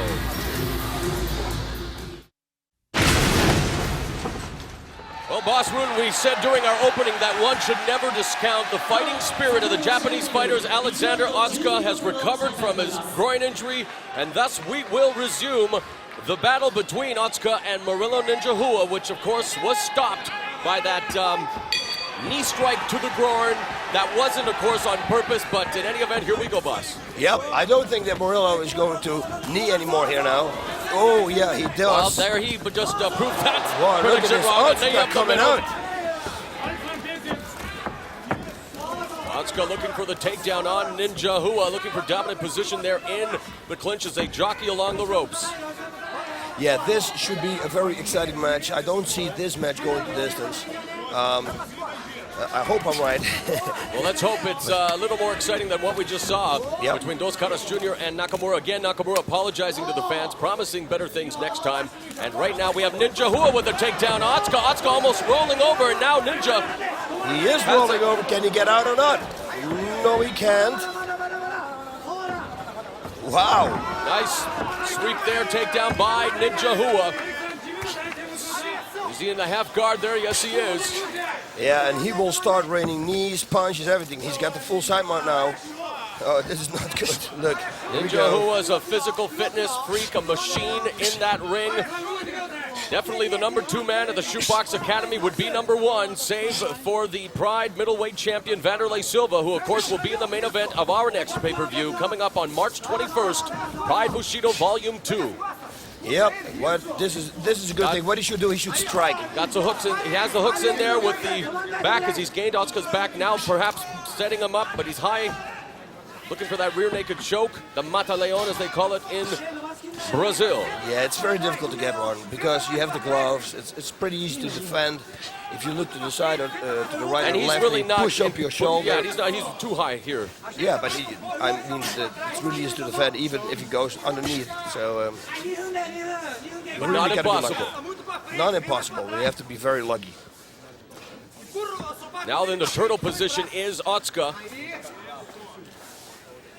Ninja Hua with the hooks in, riding his back and reining in the lefts and rights. Yeah, this about 30 seconds more. I think the referee will also stand him up again. Ninja should hit underneath the armpits. Yeah, you've said that on more than one occasion, and I think that's a very smart strategy. One that, there you go. Yep, and that one you can really load up also, and it's like an uppercut. From the top. Yeah, this is not what the people want to see. He should open, let it go, and go to the side mount and go again, you know, even though Otsuka is going to be in all fours, but then just rain knees from the side. I would not stay in this position. It's just not what the people want to see, especially after the last match. No, the referee's going to do something. He has to do something because there's no action. Ninja Hua coming off a victory over Akira Shoji at the Pride Shockwave 2003. Did it in a very electrifying fashion with a flying knee knockout, while Otsuka is coming off a win over Kenichi Yamamoto, a unanimous decision at Pride 25's body. Whoa, coming up there, right with the right knee to the head. Look, now, he is like, she's on him. Now the sprawl, Ninja Hua getting back to his feet, looking for the stomp now. Knee on the belly. Now a leg lock attempt perhaps by Otsuka, but Ninja Hua. There's nothing there. Can get cross-face him, right knee him in the face now. That's what he's doing, cross-facing him. Side mount position. Somebody's bleeding already. It's Otsuka, I can see here. Otsuka's being busted open in the nose area of the nose, bleeding profusely here. That strike catching him, and Ninja Hua now perhaps smelling that blood and going on the offensive, just raining in those forearms to the back of Alexander Otsuka. He's trying to escape here, the half guard. You watch, he's going to pull out, and once he's pulled out, that's big trouble there for Otsuka. You see, he's stamping it with his left foot. He's stamping so hard on the upper leg of Otsuka. Now he's got the side. And now, he's got the full mount. Yes. Whoa, look at this. Missing with that kick, though. Nice sprawl here. Good sprawl being employed by Ninja Hua, maintaining position, good balance from the Brazilian. Again, internal position is Otsuka. He's got may just attempt to pick him up here. Very nice way. No, that's him. The way he worked his hips out, it was perfect. Look at this. Oh, wait a minute. Going for a heel hook prep. No, he gets up right away. Nothing there. Fans momentarily surprised by the efforts of side choke, and he's got it. He's got it on. He has the side choke on. If he can escape now, yes. If he plays his card straight now, he can finish it. Spending all the energy is Murillo Ninja Hua with this side choke, and our vantage point. He should grab his biceps. His left arm, or Murillo Ninja's left arm, should grab the biceps, or his right biceps. He's tapping. He's tapping. The referee didn't see it. Now he does. He's got him. Whoa. Very nice side choke there. And the mission continues for Murillo Ninja Hua.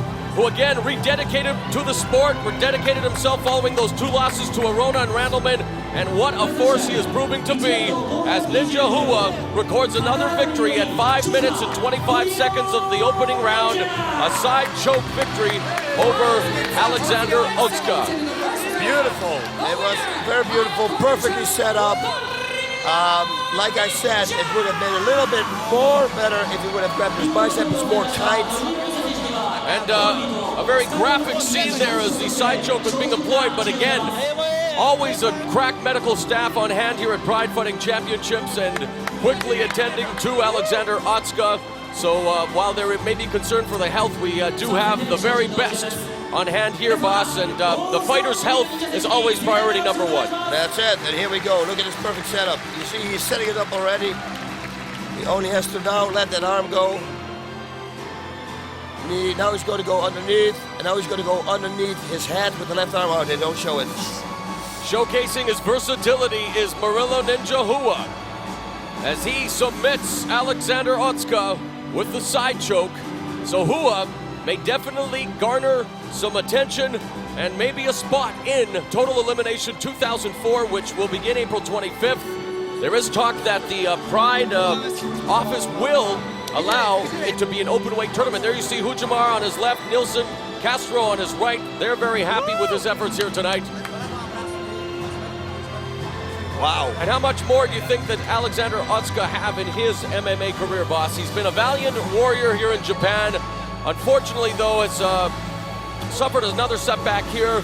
His record, definitely nothing to write home about, but do you think he will get another chance at Pride Fighting Championships? Hey, you never know. I think they owe him a chance, at least. I mean, he came back. He really didn't look good after that knee in the groin. It takes a lot out of you, but hey, Ninja just won the fight. And we have to give Alexander Otsuka full marks for coming back and attempting to resume this battle. One, unfortunately, he does not secure the victory in there once again, and unfortunately, this is the second time tonight that we've seen Alexander Otsuka the worse for wear. And don't forget, coming up, we will have on March 21st, boss, the second volume of Pride Bushido. It'll be Team Vanderlei versus Team Japan, the feature bout, middleweight champion Vanderlei Silva against Japanese star Ikohiso the Punk Manoa. Yep, and the Rua brothers will be there. So this guy right here on he will be in the corner of his brother Mauricio Shogun, who will be a part of Team Vanderlei along with Jadison Costa. And now Alexander Otsuka shaking hands, Murillo Ninja Hua shaking hands, and the crowd here at the Osaka Castle Hall applauding both fighters. Again, a valiant effort for Otsuka, but unfortunately one in which he goes down to defeat at the hands of the quickly rising superstar in Murillo Ninja Hua here at Pride Inferno. Pride Fighting Championships, ladies and gentlemen. He's back in action. Mark the Smashing Machine Kerr. How are you doing? I'm doing really good. I'm actually glad that I got my name back. Yeah. You know, it's hard to say in Portuguese, Makina Debater. You know, I was called a specimen in this, that, and the other. And after the HBO special came out, I said, you know what? Let's stick with the original. The original works best. You know, I am the Smashing Machine. I am the originator of the ground and pound. Even though I've matured a little bit, you know, I can get out there and do a couple different things besides hold them down on the ground and beat them up. So what happened in between you and the Smashing Machine? Good question. Good question, eh? Good question. I just took some time off, you know, doing anything for so long, it became pretty burnt out. You know, I forgot what I was doing it for, and, you know, really put a lot of effort and energy into getting HBO to purchase this, the Smashing Machine. And after they bought it, doing a lot of PR work, doing Cine Vegas, doing Tribeca, and then doing promotions locally, and, you know, it just worked out really good. It actually diverted my mind away from it, and, you know, when Pride approached me and said, listen, this is a challenge match, this gives you an opportunity to get back into the heavyweight tournament, I said, you know what, I'm as ready as I'm going to be. I'm going to go ahead and take the chance and do it. What is it that made you say, okay, bang, I want to go back in the fight game? Kerr is still here, ladies and gentlemen. What happened? What was the switch? You know, the switch, I still have a lot of unanswered questions. You know, I don't know if I'm going to get in, fall flat on my face. I don't know if I'm going to get in there and get KO'd. You know, I really don't know. And I think at the end of the day, I have a lot of questions. You know, when you sit up at night and you get that thing in your belly, I could have, I should have, maybe I should have. And that's the feeling I get. You know, I'm working, doing a great job with what I'm doing, personal training and working in a gym environment. But at the end of the day, when I go to sleep, there's still that unsettledness going, what if? Yeah, exactly. Going, God, maybe if I would have did this, or maybe. And you know, I don't want to be 45 years old, looking back and having no chance whatsoever of ever getting back in the ring. So I said, you know what, I'm going to take this opportunity. I'm as best trained as I possibly can be right now, because this was a short notice. You know, this is the best I possibly can be. And I want to get out there and I want to fight. Hey, boss, here at Pride FC Inferno, this is a bout that many people around the world, especially in the United States, have been looking forward to. The attempted comeback of Mark Kerr. Now, we know Mark Kerr starred in the Life and Times of Mark Kerr, that critically acclaimed HBO documentary, The Smashing Machine. Oh, what's with the guy, the very handsome guy in it, his trainer? The trainer? What are you talking about? Yeah. Yeah, the bald guy from Holland? Really cool. Well, no, he is from Holland and he is bald. Cool? That the jury's still out on that one. But anyway, Buzzito, we got to talk about the fact that Kerr is attempting to make a comeback. We've seen him. He's undergone a metamorphosis physically. How do you think his mental and physical state is heading into this big test for him? I think he's carrying a lot of weight on his shoulders right now. I mean, the stage, the whole world is watching him. He used to be like the number one. I mean, this guy is so strong. He can take everybody down. If his mindset is all right, if he's straight, everything's cool, he's going to take Yamamoto down. And if he's going to be the old Mark Kerr as we know him, then he's going to win this fight.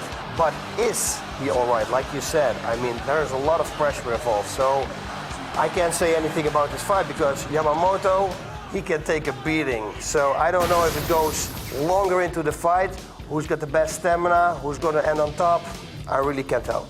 Does Mark Kerr have a future here in Pride Fighting Championship? We're about to find out.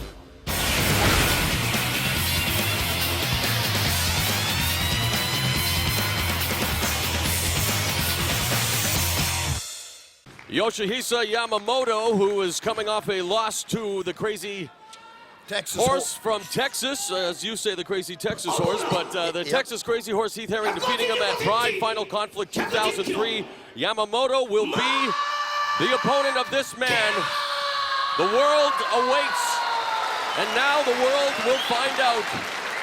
Does Mark Kerr still have it? After a long layoff, he is back here at Pride Fighting Championships, wanting to silence his critics and prove that he still has what it takes to be a force here in Pride FC. Of course, he is more well known now, boss, with the critically acclaimed documentary, The Smashing Machine. He says when he watched it himself, it definitely was an epiphany. It changed his life for the better, and he feels that it helped MMA achieve a mainstream breakthrough.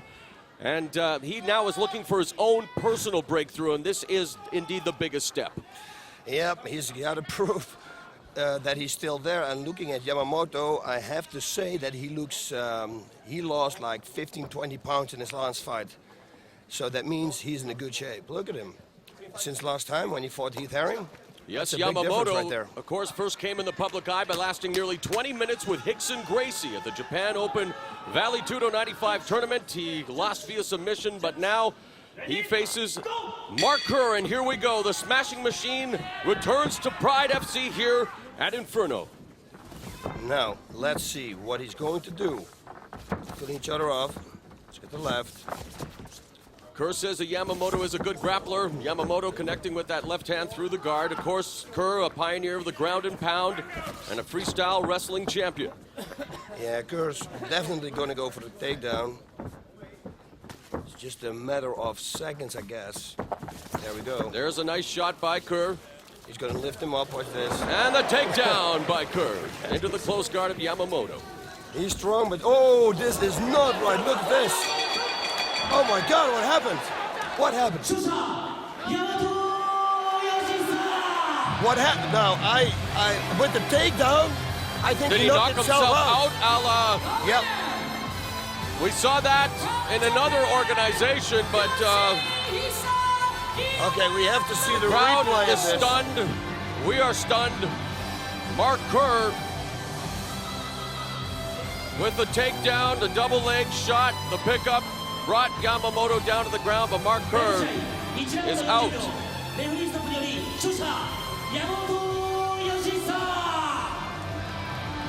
Wow. 20 seconds into the first round. Now, I'm really waiting here for the replay, because, and I know everybody home wants to see what really happened. Officially at 40 seconds of this first round, Yoshihisa Yamamoto records the TKO victory over Mark Kerr. Yamamoto has earned a spot at Total Elimination 2004, but watch this. And yes, indeed, he knocked himself out on the takedown. He fell on his own head. He fell on his own head. It was almost like a DDT effect. Yep. And Kerr was gone, and my goodness, what a freaky, Watch, this side incident. you will see it. Watch, now you're going to see it, I think. Yeah, he plants his head It's like a straight into the DDT ground. effect. Oh. And Mark Kerr, boy, this is not the way we anticipated his return to Pride Fighting Championships. A freaky incident here, and Mark Kerr knocks himself out with a double leg takedown on Yamamoto. And the question is now, where does Mark Kerr go from here, Boss Rutan? I don't know, but you have to understand with the takedown, just an explanation with this. He's lifting up a 220, 235 pound guy, then with his own body weight and that weight, all that weight drops on the top of his head. That is what happened to him. So you know, he's it's like a very 450 pounds weight together. Likable fellow. One has to empathize with the personal adversity that he has faced. Man, oh man, you are definitely sympathetic towards one Mark Kerr after so much anticipation, after so much buzz. Mark Kerr's return to Pride Fighting Championships. Wow. Memorable, but for all the wrong reasons. Yep. Yeah, he had the takedown, but hey, I've never seen this one before. I can imagine with like a German suplex or something. But whoa. We saw in America a similar incident happen in the United States, but again, there's Mark Kerr. He seems to have recovered, which is a good sign for him personally, but professionally. Will this setback mean the end for Mark Kerr? No, I don't think so, because the thing is, he knocked himself out. This is not really a win from Yamamoto. You're right about that. Well, in any event, Yamamoto records the victory over Mark Kerr, stunning the crowd here in Osaka. Obviously, Mark, disappointing to say the least. But what happened? You know what? I shot in a double leg and picked him up in the air. When I picked him up in the air, I really wanted to drive his body down into the ground, because basically when you're in that position, you can stun an opponent. You pick him up, you stun him, and then you can change positions. I can actually come to a better advantage. And so when I picked him up, he locked on real tight with a guillotine, and when I picked him up and slammed him, it was my body weight, his body weight, straight onto my head, and it was a flash knockout. So you were knocked out cold for how long? Second, literally like a second. And when you came to, did you know what had happened, or just you were like? Oh, well, I kind of figured it. Yeah. Yeah, I kind of figured it. You don't seem too disappointed. Well, it's a freak thing. You know, it's almost like if someone had parachuted out of the sky and hit me in the back of the head. I mean, it really feels like, just thinking about it for a second, maybe tomorrow I'll feel differently about it. But when something that freaky happens, you know, stuff like that does happen in the sport. There are factors in it. You know, he won because I executed a move where I knocked myself out using my own move. And you feel fine now? I feel great, yeah. So the Pride Heavyweight Grand Prix is coming up. Yeah. Is the Smashing Machine going to continue on? on? They let me in, man. Or something like that. What do you want to do? You want to fight again? Or is this it? I tell you what, actually, this is what's great. We talked a little bit earlier about it, is that I love being in the environment, and I love the thrill. I like the anxiety. There isn't anything else out there that really does this for me. Sure, I'd love to, you know, make a run for the belt, you know, and I think that it would be, whether I won the belt or lost the belt, I think at the end of the day that I can actually hang up my wrestling shoes and say, okay, you know what? I gave it one final last push, did everything like I was supposed to do, and either won it or I didn't. Because you don't want to end it with a freak knockout. No. I'll end up fighting you in the parking lot if that's the end of my career. Coming back, you know, the anxiety before the match, walking, you know, to the ring, getting in the ring. What was it like for you for the first time in a long time? Overwhelming. And I tell you what, this is what's great about it is that I think towards the middle of my career, it was hard for me to embrace that anxiety because it was so overwhelming. And tonight was one of the first times that I really embraced it. You know, I really felt almost like I was Mick Jagger walking out on stage, and I had all these people cheering for me. I was going to give them a great performance tonight. They were all just going to go crazy. You know, that's where I tuned into tonight, instead of that fear of I got to impress these people and I got to do it for them. And it's not about that. It's about going out and entertaining and having a great time doing it. So you're definitely not done. No, I'm not done. Well, Mr. Gan McGee, how are you doing today, sir? I'm doing great. What is it like being here in the land of the rising sun? You're about to make your debut in Japan after putting together a very impressive record in the United States. Only 2 losses against 2 former UFC heavyweight champions in Josh Barnett and Tim Sylvia. Your thoughts on competing for the first time here in Japan? Well, first of all, I love coming to Japan. I got off the plane, and I think this has been the best welcome I've ever had in any country I've ever been in. And I can't wait to fight. I can't wait to knock someone's teeth in. And what can you tell us about your opponent? Of course, Heath Herring, a Pride veteran. In fact, he is definitely focused this year on getting back to the tournament, the Total Elimination 2004. And I guess your sights, again, are making a very big impact in your debut. What can you tell us about your opponent? Every time I've seen a fight, he looks like a tough guy. Looks like he brings it, and he better bring it this time. What are your goals for this fight? What do you hope to accomplish here in your debut? I want to, go out and do what I always do. Try and finish a fight. Try and knock him out. He's back! The crazy Texas horse! Heath, what's up? Yeah! What's up, man? Oh, I'm doing good. Good to have you back, man. I mean, after that last fight against that giant, what did you think about it? That was, I don't know. No, it was too crazy for words, or not? I mean, It's not a human anymore. It was like fighting some animal at the circus, right? It was crazy. Gan McGee, what do you know about him? He's big, but he's not that big. He just fought in the UFC for the title, and I guess he's got a little bit of wrestling experience, they say, and he's supposed to have some stand-up ability. But I don't know. I don't know a whole lot about him other than that. But he says no, he was ready to knock some teeth out. Really? He had a good mouthpiece, so he'll have to hit pretty hard then for that. But yeah, we'll see how it goes. Next match, we have Heath Herring, the crazy Texas horse, against big Gan McGee. Now, Gan McGee is 6 inches taller than Heath Herring is. Now, 6 inches, and a lot of people say that is not a lot. No. But I'm here to tell you that 6 inches is the average size. Wait, boss. Don't go there. Don't go there, boss. Don't go there. I think you're absolutely right. Let's go to the fight. What do you think about this fight? Well, I'll tell you that Gan McGee, of course, a UFC veteran, his only 2 losses, in fact, were to former UFC heavyweight champions Josh Barnett, Tim Sylvia, his last outing, making his debut here, wants to make an immediate impact against Heath Herring, both of them looking for an opportunity at Total Elimination 2004. Herring, of course, coming off a victory over another giant, Silva, so Herring is getting used to fighting bigger guys, even though, like you say, he's 6'4". Yeah, he's 6'4", but they're the same weight. I really can't say who's going to win this fight. This, we really have to see, and watch out, and we'll find out in a couple of minutes.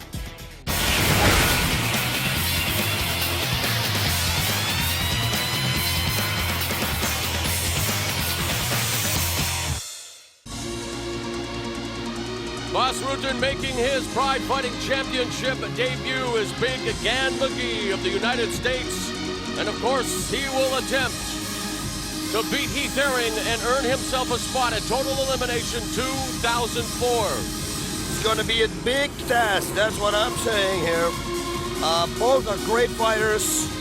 Heath Herring is in a phenomenal shape. He had some big opponents lately, especially the last one that he had was like 7-2.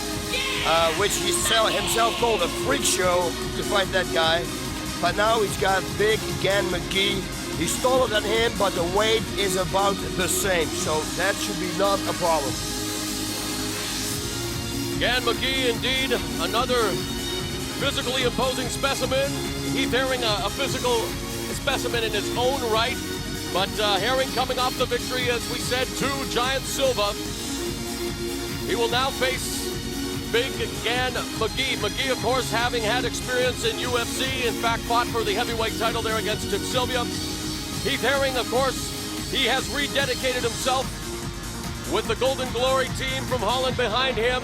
He definitely wants to become, again, the #1 contender for the Pride Heavyweight Championship. And the route that he wants to take, of course, is through total elimination, 2004, April 25th.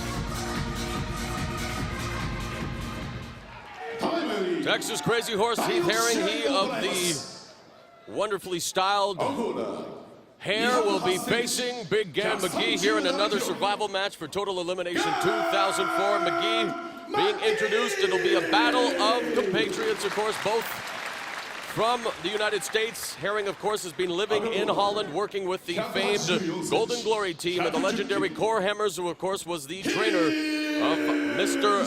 El Guapo Das Ruten. You're absolutely right. I was talking about the height difference and the weight, that it was not that big of a weight difference, but it is actually. I see it, it's like more than 40 pounds as a weight difference between Heath and Big Gan McGee. And when I say big, you know who the biggest one is. Of course, usually Herring is the big one at 6'4", about 250 pounds, but he will be indeed relatively dwarfed here by Big Gan McGee. McGee wanting to use his reach advantage against the Texas Crazy Horse. He wrestled at the University of Iowa, which has a powerhouse wrestling squad coached by the legendary Dan Gable, who was a great motivator and communicator. And Herring again will be allowed the 4-point attack, even though the weight difference is 15 kilograms or more. Nice left there. Right away go into the we have a weight difference of over 15 kilos in this bout. Oh, yes. Right away to the clinch, boss. Underhook in there by McGee. Oh, Nice right nice hand right by Herring hook. gets McGee's attention. And he got a nice left hook. He stunned him with that. A nice right low kick. And mixing it up early is Heath Herring. Upstairs, downstairs. And again that low kick. He's working the legs again. But McGee seems relaxed.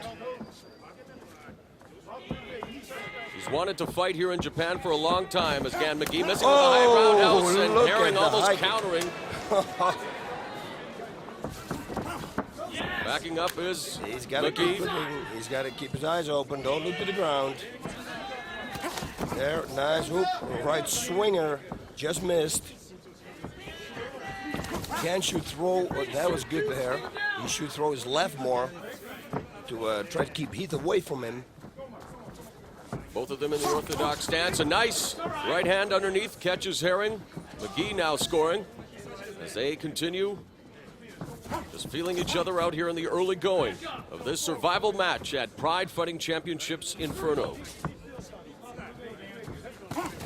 Yo, and another right hook. Oh. In his corner, McGee's corner, imploring him to keep his hand up, and his guard definitely low. Yeah, he's got a really good high kick too. I mean, even though Big Gan is 6 inches taller, he can actually hit him with that right high kick. You watch. McGee, of course, wanting to gauge the distance, maybe wanting to go to the jab, setting up a takedown. After all, he is a wrestler. But right now, it's all Heath Herring taking it to Gan McGee with those spurts of strikes. Now another inside leg kick delivered by Herring. Yeah, again, there with his hand there on his hips, he can jab whatever he wants. It's never going to be a knockout kick, punch. That's a nice knee by McGee. That was and good. He has Herring on the ropes. Ooh. Now into a tie clinch goes McGee and delivers some knees and a left hook by McGee. A nice sequence there by Gan McGee. Very good.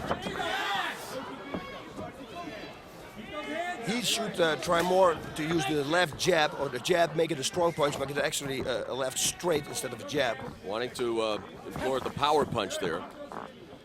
And go from there. McGee doesn't look nervous whatsoever, making his debut here at Pride Fighting Championships. Heath Herring, of course, the veteran. Goes inside one more time, and McGee just backs up. He should throw right low kick more, Heath. And again, Gan should throw the left more, but not from the position that he holds his hand in now. Well, with a 6-inch disadvantage, Herring would be well advised to get on the inside, close the gap, but there you see McGee keeping him at bay with a kick. Herring scores there, downstairs with the inside low leg kick. Hands up, chin down. Chin down. Straight ahead goes Herring. Now we're into the underhooks. McGee almost attempting there a knee with a tie clinch, and it ended up being a front kick that missed. Ooh, both had the same idea there. Shins. That's going to hurt later on after the fight. So very tentative start here to this survival match between Americans Heath Herring and Gan McGee, making his debut here at Inferno. Scores inside does McGee. Again, Herring employing the strategy boss, just putting his head down, and like the bull, just going straight ahead when he does elect to attack. Yeah, he shouldn't do that. He should keep his eyes on his opponent. You're right. That could easily invite a knee right up the gut and on the chin. Yeah, plus you don't see what your opponent's going to throw. I mean, if you look at the ground, at his feet, that's why I mentioned the inviting a disaster with that kind of strategy. Yep, here you saw a little piece of sportsmanship. He kicked a little bit too high, Heath. Almost in the groin, but they touched gloves. That's what he should do more. Delivered by Herring. And again, over a period of time, they will begin to add up with the taller fighter taking away all of his power. That's where the power is derived from, is in the legs. And he attacks his lead leg, does Herring. And there is again another attack there. This one blocked by Gan McGee. Yeah, Gan should throw more double punch. That was a good left there from Heath. Gan should throw more double punches. Same as Heath, they have to do. Yeah, they're single shooting right now. They're not doubling up. Doubling up to make triple shots. You see, punch kick. That's a good thing to do. He should do the same thing. We're halfway through round number 1. And right now it remains a stand-up battle, although not a lot of action. They are intermittently attacking each other, Gan McGee and Heath Herring. Probably fans here, as their corners probably as well, would like them to show maybe a little more tenacity, boss. Yeah, everybody wanted to see it, of course, but you know, with the heavyweight, is one shot is going to be on the button.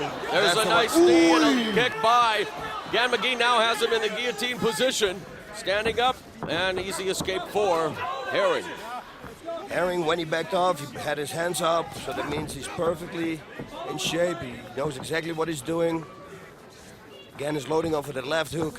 All right, there's straight another left hook. nice Wow. combination by McGee, the right and the left, and now finishing with a triple there, left, right, and a kick. Yep, he's doing really good at that. Oh, single leg takedown by Heath Herring, and for the first time in this bout, we're going to the guard. Half butterfly guard. He's going to go right to the half guard. And now there's a closed half guard by McGee. Oh, he's going to get out. Watch out for the leg lock here. You have to watch out. Achilles lock, perhaps. Attempt, but no. Heath Herring doing a good job. May actually. He may lose his position now. Yep. Yes, he does. Side mount, there, not delivered good. by McGee. This is not good. Now north-south position. Will he rein in the knees? Oh. Yes, he does. He should get out now. He should turn on his body, sit up on his knees. This is exactly what he's doing, and get out. McGee giving him. Oh, he's going to soccer kick him. There's a soccer kick, and back to the feet they go. Wow. So nice. Sequence of moves there on the ground, and Gan McGee and Heath Herring back on their feet.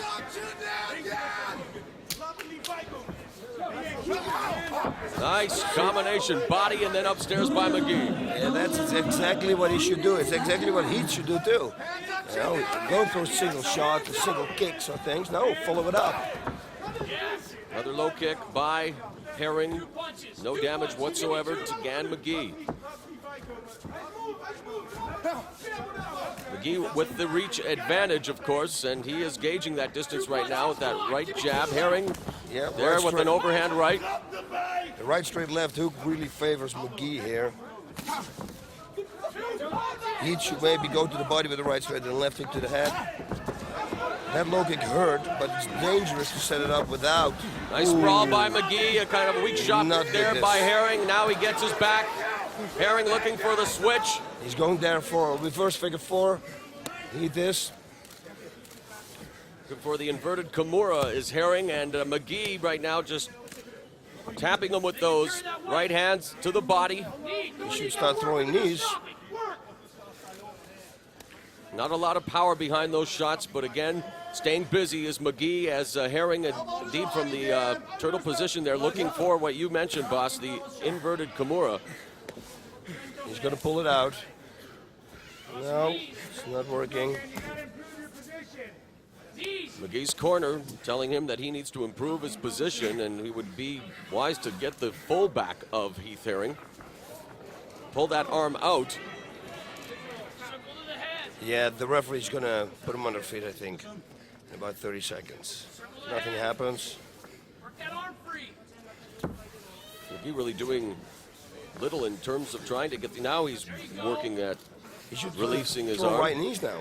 He can throw the right knees to the upper thigh of Heath. Herring busy working on that left arm from underneath, while McGee, you're right, he should try the knee attack, and there was a left. We're into the final minute of the opening round. He has his back now, does McGee. There's a series of rights to the face. Hammer fist dropped by McGee. Yeah, Heath is still looking for the Kimura there, the reverse figure four, I call it. Looks like Herring has got a laceration on his face as well. Yep. Just on the bridge of the nose, perhaps. Can't really tell from here where the... Well, maybe even under his eye. Yeah, it looks like his eye. Around his eye area, boss. Yep, I think so too. I will check it. It's 30 seconds. He's got it loose now. Herring, the fans responding as they should fall await back a submission and he should attempt. lock the legs up now. The legs of Gan McGee, if he's going to pull it out, he's going to lock him up. Otherwise, yes, he's doing it right now. Will he have enough time, however? Now he should explode it out. He should explode it out as hard as he can. Use all the power. Oh! And you see Herring's reaction. A little frustrated. Didn't have the opportunity to secure that reverse Kimura. No. And the end of round number one, as Herring now will be tended to. There you see Core Hammers with the towel and the... There we go. But we do know that Herring, I believe, wears contact lenses, does he not, when he fights, boss? No, what Core Hammers is doing right now, he's closing the gap here with the glue. But I don't know about the contacts. No, I thought one fight that I watched that he had trouble with contact lens, I thought. But right now they're just working on the cut below the right eye of Herring. Let's see there here, the right hook. Didn't really connect, but he had a few real good. Oh, that left was really good. And that right low kick, you know, you should keep doing this. But again, they're going to show some combinations of Gan too, I'm sure. Through that right straight left hook, really good. You see, he's looking down while he's punching. You can't do that to abstract your opponent so that he looks down. He thinks you're going to hit low and then you hit high, but it invites all kinds of counter attacks from your opponent. And Herring now being repaired in the corner, and we'll see what happens in round number two. Gan McGee, meanwhile, definitely very relaxed in round number one, picking his spots, delivering some scoring combinations. But again, they need to pick up the intensity here. Yep, for sure. Although I thought it was a good round, but definitely I think the fans here in Japan and at home want to see a lot more, especially out of these two from the United States. They know what they're capable of, and they're hoping for a throwdown here in round number two.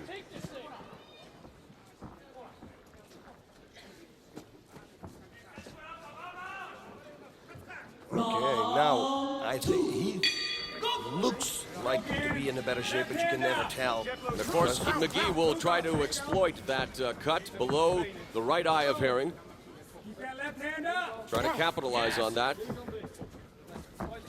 And even though it's below the eye, boss, if it swells up, it could cause a problem. It's not above the eye where the blood will flow into the eye, but it's still in a very precarious position there for Herring, so he'll try to avoid any contact there. There we have the body lock attempt by McGee. Yeah, he should try to get his right hand underhooked here under the armpit or the left armpit of Gan, because this is not a good position for Heath. Because if Gan is going to lock his hands up, okay. McGee smiles there at that right hand by Herring. Usually that means it hurt. I don't know if it did in that instant. No, there was nothing there, I think.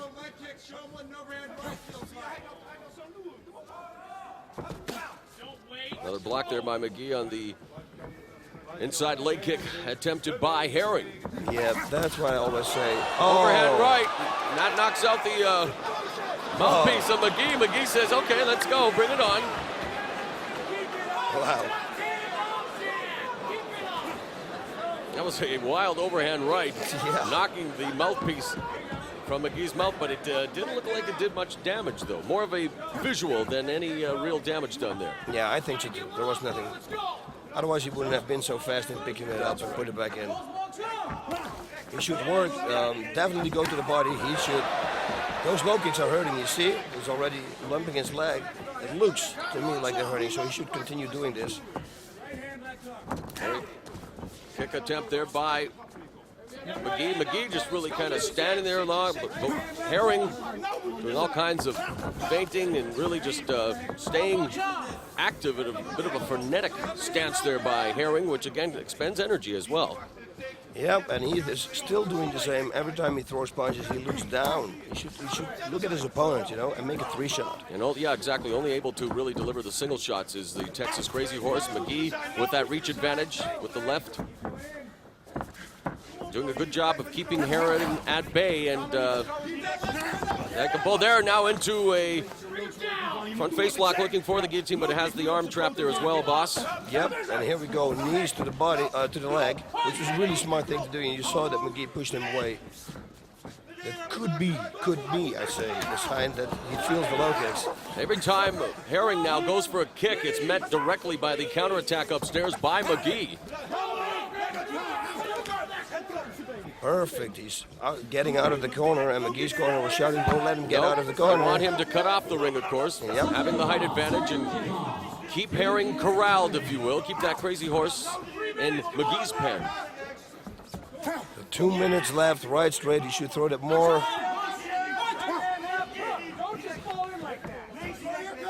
It's been a battle, really, of single shots. Yep. Not a lot of them scoring. Again, very tentative, Herring and McGee. There's a high roundhouse blocked by Herring. There's a right hand that scores by Herring. Should follow it up with a right low kick. They both really should turn it up a notch now. Both of them accomplished wrestlers, although they have maintained a stand-up battle here at Inferno. McGee's corner telling him he has to get off first. He's been effective with the counterattack, though, throughout this bout. He's doing good, he's got the right straight, left hook, and left hook, right straight, and it's working good, He should attack more and keep looking. Herring, meanwhile, his MO is to take away that lead leg where all the power is derived from. If he can take away the lead leg, boss, he'll be easier to chop down the Sequoia known as McGee, and perhaps Herring will be able to capitalize. Now along the ropes, however, full body lock there by McGee, and he puts him in the corner, and maybe we'll go to the knee attack once again.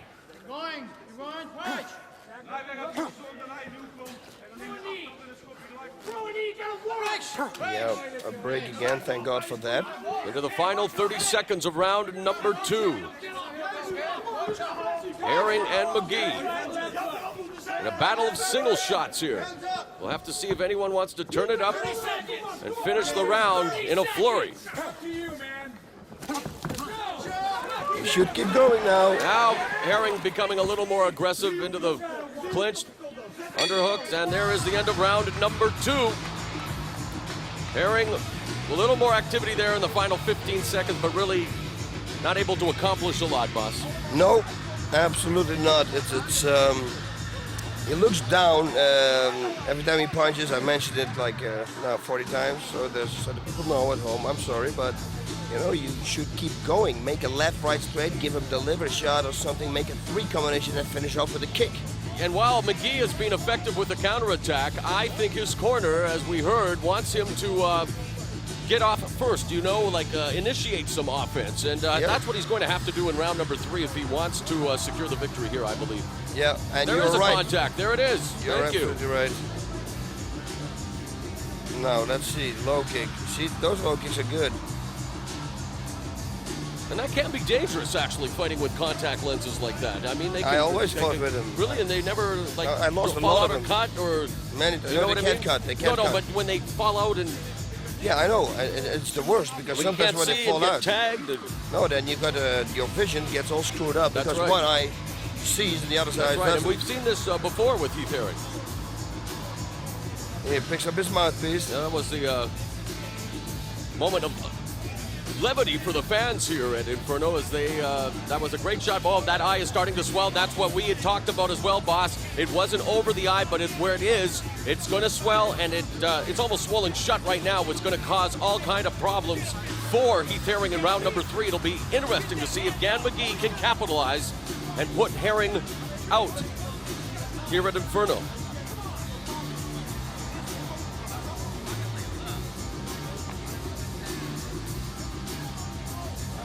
Yep. That right eye is almost swollen shut. Yep. Now, sorry, boss, time for round number 3, and we'll hope to see a lot more activity, but for Heath Herring, he is going to be even more at a disadvantage now, not only with the height, but fighting really with just one eye. Watch this. He's going to turn it up a notch. I know him. He always does. He did in his last 2 fights, last round. There's Herring. He knows he's the wounded animal and taking it to McGee right off the bat.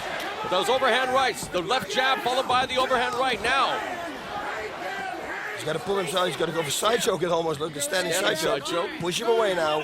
Push him away. Pull your arm out. That's it. That's what he should do. And attack again. You know, a wounded animal is the most dangerous kind, and now Heath Herring definitely turning it up. Oh, and again, McGee with he's that out. And again, and now now it's it's Herring attacking. straight ahead. McGee turning his head. Go for the body. He should go for the body. One With the body left. shot. One left to the body. Now to the body. That's Those what he does. wild lefts and rights by Herring, a percentage of them connecting enough to gain the attention of McGee. McGee does a good job with that left hook, though, to back Herring up, and out of the corner goes Gan McGee. He should have gone to the body. With somebody who turns away, hit him to the solar plexus. Left hooks, bang. Take the air out of him. He's tired. Leg kick, I was just going to say, expending all kinds of energy was Herring during that flurry, and now McGee looking to capitalize along the ropes. Full body lock there by Herring. He should get out. Herring should pull himself out and do the same thing over and over again. And McGee, on the other hand, has to get busy when in the body lock and the clinch. Has to start delivering those knees. Oh, that was a good there. See, look right here, boss. What's he waiting for? I know. I don't know. He should throw the knees, but you know, fatigue. Well, the busier of the two fighters has been Herring, of course. Gan McGee. Look at the that. Big man. He should keep going. He just should keep going. High kick there delivered by Herring. Doesn't really score. Now McGee seems to be employing the simple strategy of a left and a right going inside, but McGee not doing enough to capitalize on his advantages in this bout, boss. The height advantages and the injury incurred to the right eye of Crazy Horse Heath Herring. Yeah, he should go to the body more. Heath Herring, but right straights and left straights to the body. Then bring the hand down, then go up to the head, to the top. McGee is just content to clinch, drawing the ire of his own corner. They want him to get busier now. And Herring doing a good job of, there's a right coming out of the clinch. You see, he should keep doing this. He's got about 3 minutes left, I guess. Keep looking. He doesn't look if he comes in. You can maybe hear the corner yelling at McGee to throw punches again. Now it's Herring again with the underhook. McGee looking for the body lock, but now again they just face each other. It's been all stand-up here. Herring should throw right low kick here. If he turns away to the right, you should throw right low kick. You know, the strategy should be fight to win, not fight to survive. And right now, I don't know. Ooh, that was a good body shot. The knee missed, the body shot was a hit. Yes. But it appears to me that McGee, now he's trying to turn it up there. Left and right, now he's showing some aggression.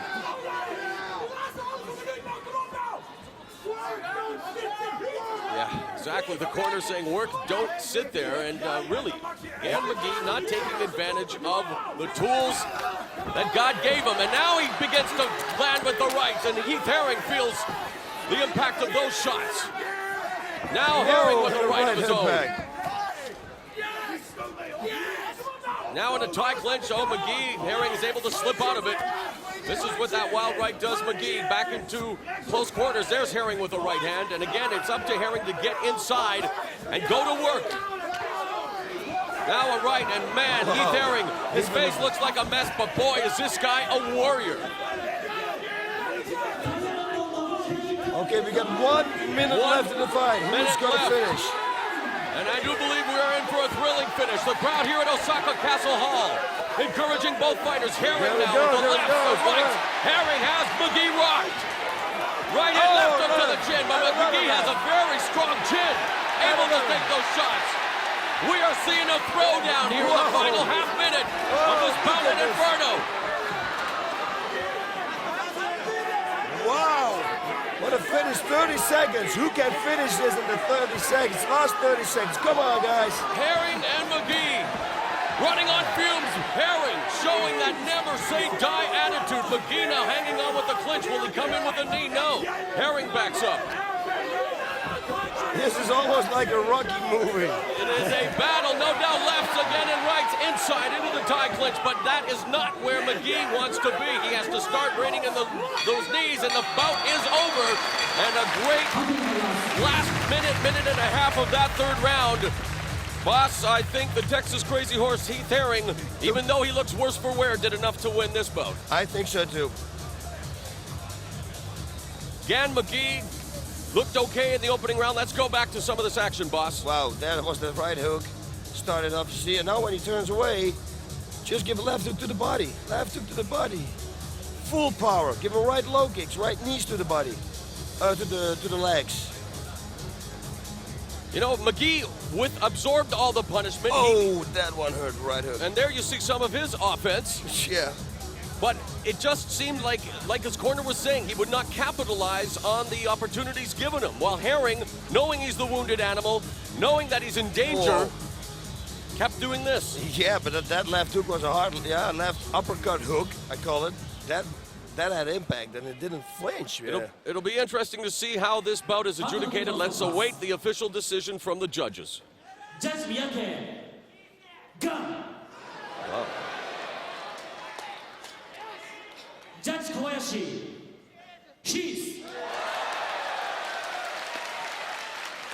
Judge Adachi, Heath. Wow, via split decision. Whoa. Popular choice here with the crowd, but man, it was a tough battle. There you see the sportsmanship, the fighters embracing each other. Again, McGee definitely deserves another opportunity here at Pride, no doubt about that, but I think Heath Herring did enough, and he gets a split decision here at Inferno over the big man from the U.S. Wow, what a fight. It's certainly the finish was the best. And you know, it's unbelievable. What corner is this? The red corner. Everybody today in the red corner won. Isn't that crazy? And you know, red, of course, associated with heat and hot. It is Inferno, so maybe that's a fitting metaphor there. The red corner has recorded victory in every bout here today. This one, a tough battle for Heath Herring, but the Texas Crazy Horse is on his way to total elimination 2004 and a shot at heavyweight glory. And if this keeps going, we have Mirko Cro Cop coming in here in the red corner. After this, look at this onslaught here. Look at this. They weren't very clean punches, boss, but some of them were doing damage. And now Heath Herring is addressing the crowd.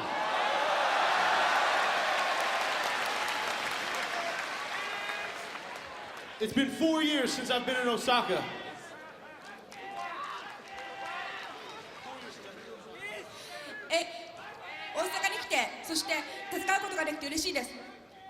And the last time I here, I won. And I want to tell you all, you guys, it's worth it to me to hear your applause every time I come out. Doesn't matter if I win or lose, as long as you guys are happy. That's the important thing. 本当にこの地に来れて戦うことができて大変嬉しく思っております。初めて来てから4年間経ちました。そして大阪で負けても勝ってもまた戦いたいと思います。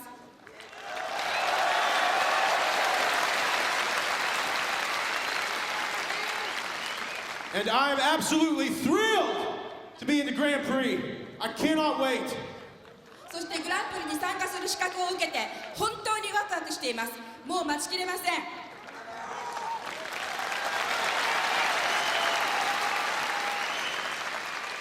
I look forward to fighting Fedor, Mirko, and Nogueira again.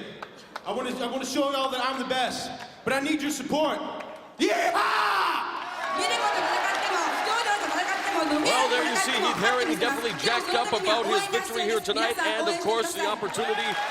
And the crowd serenades him with the cheers here. Definitely a fan favorite is the Texas Crazy Horse, Heath Herring. He wants to do damage at Total Elimination 2004, and some of them even giving him a standing ovation here tonight, boss. Yep. Hey, listen, the last round was totally Heath.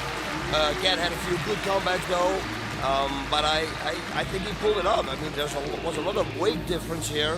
A very 20 kilos. I mean, it's like 45, 50 pounds. He had a lot of disadvantages there. The weight, the height, and again, fighting that last round with relative, one eye, really. Yep. The big Texan, Heath Herring, the Texas Crazy Horse, salutes the crowd, shaking their hands, making his way to the back, and making his way to Total Elimination 2004, which will begin April 25th. Promises to be a tournament to remember here at Pride Fighting Championships. We are all waiting with bated breath. It is time for the main event here at Pride FC Inferno, boss, and Mirko Cro Cop has something to prove. A little overconfident, perhaps, in his last outing at Final Conflict against Antonio Rodrigo Nogueira in the interim heavyweight championship fight.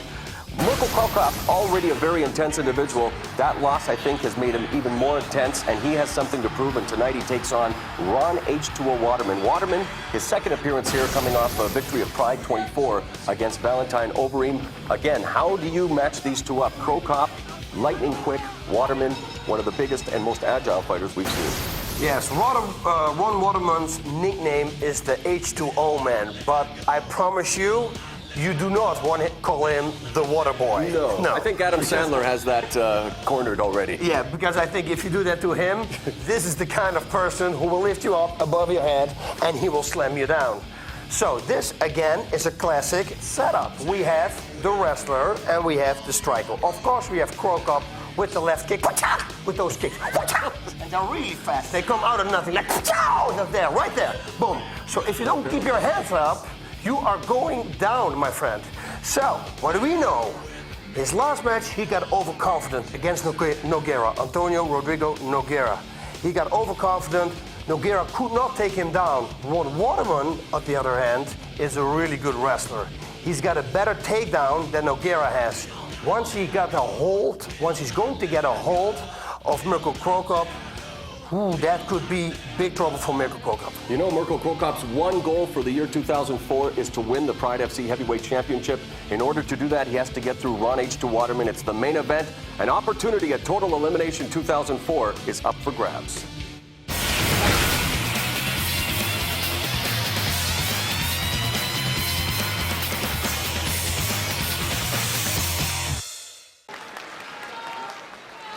Boss, a sold-out crowd at Osaka Castle Hall giving Mirko Cro Cop the biggest ovation of the night. Only one loss blemishes his record. It came at Pride Final Conflict. An arm lock submission at the hands of Antonio Rodrigo Nogueira for the interim Pride Heavyweight Championship. But Mirko Cro Cop says he has refocused, recharged, and now has his sights set on beating Ron H2O Waterman here. And of course, going on to Total Elimination 2004. Well, you said it all, my friend. You said it all. This is, and I say it every time Mirko fights, I have this weird feeling because something really bad can happen, you know. But now he's fighting Ron Waterman, and by the looks of him, ooh, he's strong. And I trained with him also, and he just picked me up and threw me down. It's going to be a wild fight. Waterman, an all-American wrestler, is believed to be one of the most physically gifted heavyweights in the world today. And again, because of the 15-kilogram weight advantage for Waterman, Mirko Cro Cop will be allowed 4-point attacks. So, one of the biggest guys that Cro Cop has faced, of course, he was in there with the likes of Bob Sapp as well. But here we go. The main event of Pride FC's Inferno is underway. Left kick to the body, you watch. Waterman's hands are high up. Of course, Crocop known for his trademark left. And there is Waterman showing some power as he bowls Crocop to the ropes. Crocop trying to take down is secured by Waterman and into the full guard of Crocop.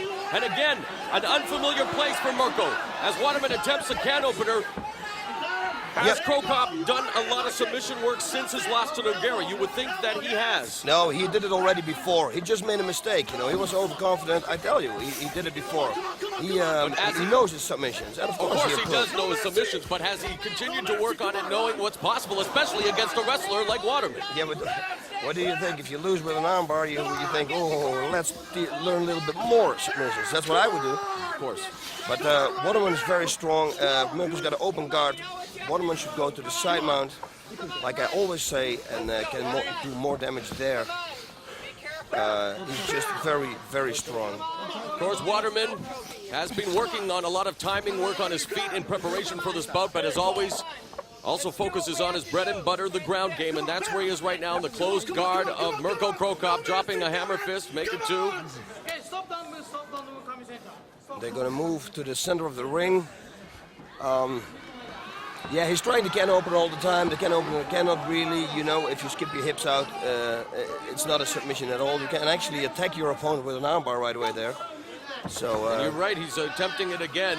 Crocop from the bottom, trying to keep him. Of course, Waterman, a very powerful individual, very strong. And again, with the weight advantage now, you can see Mirko bucking his hips there.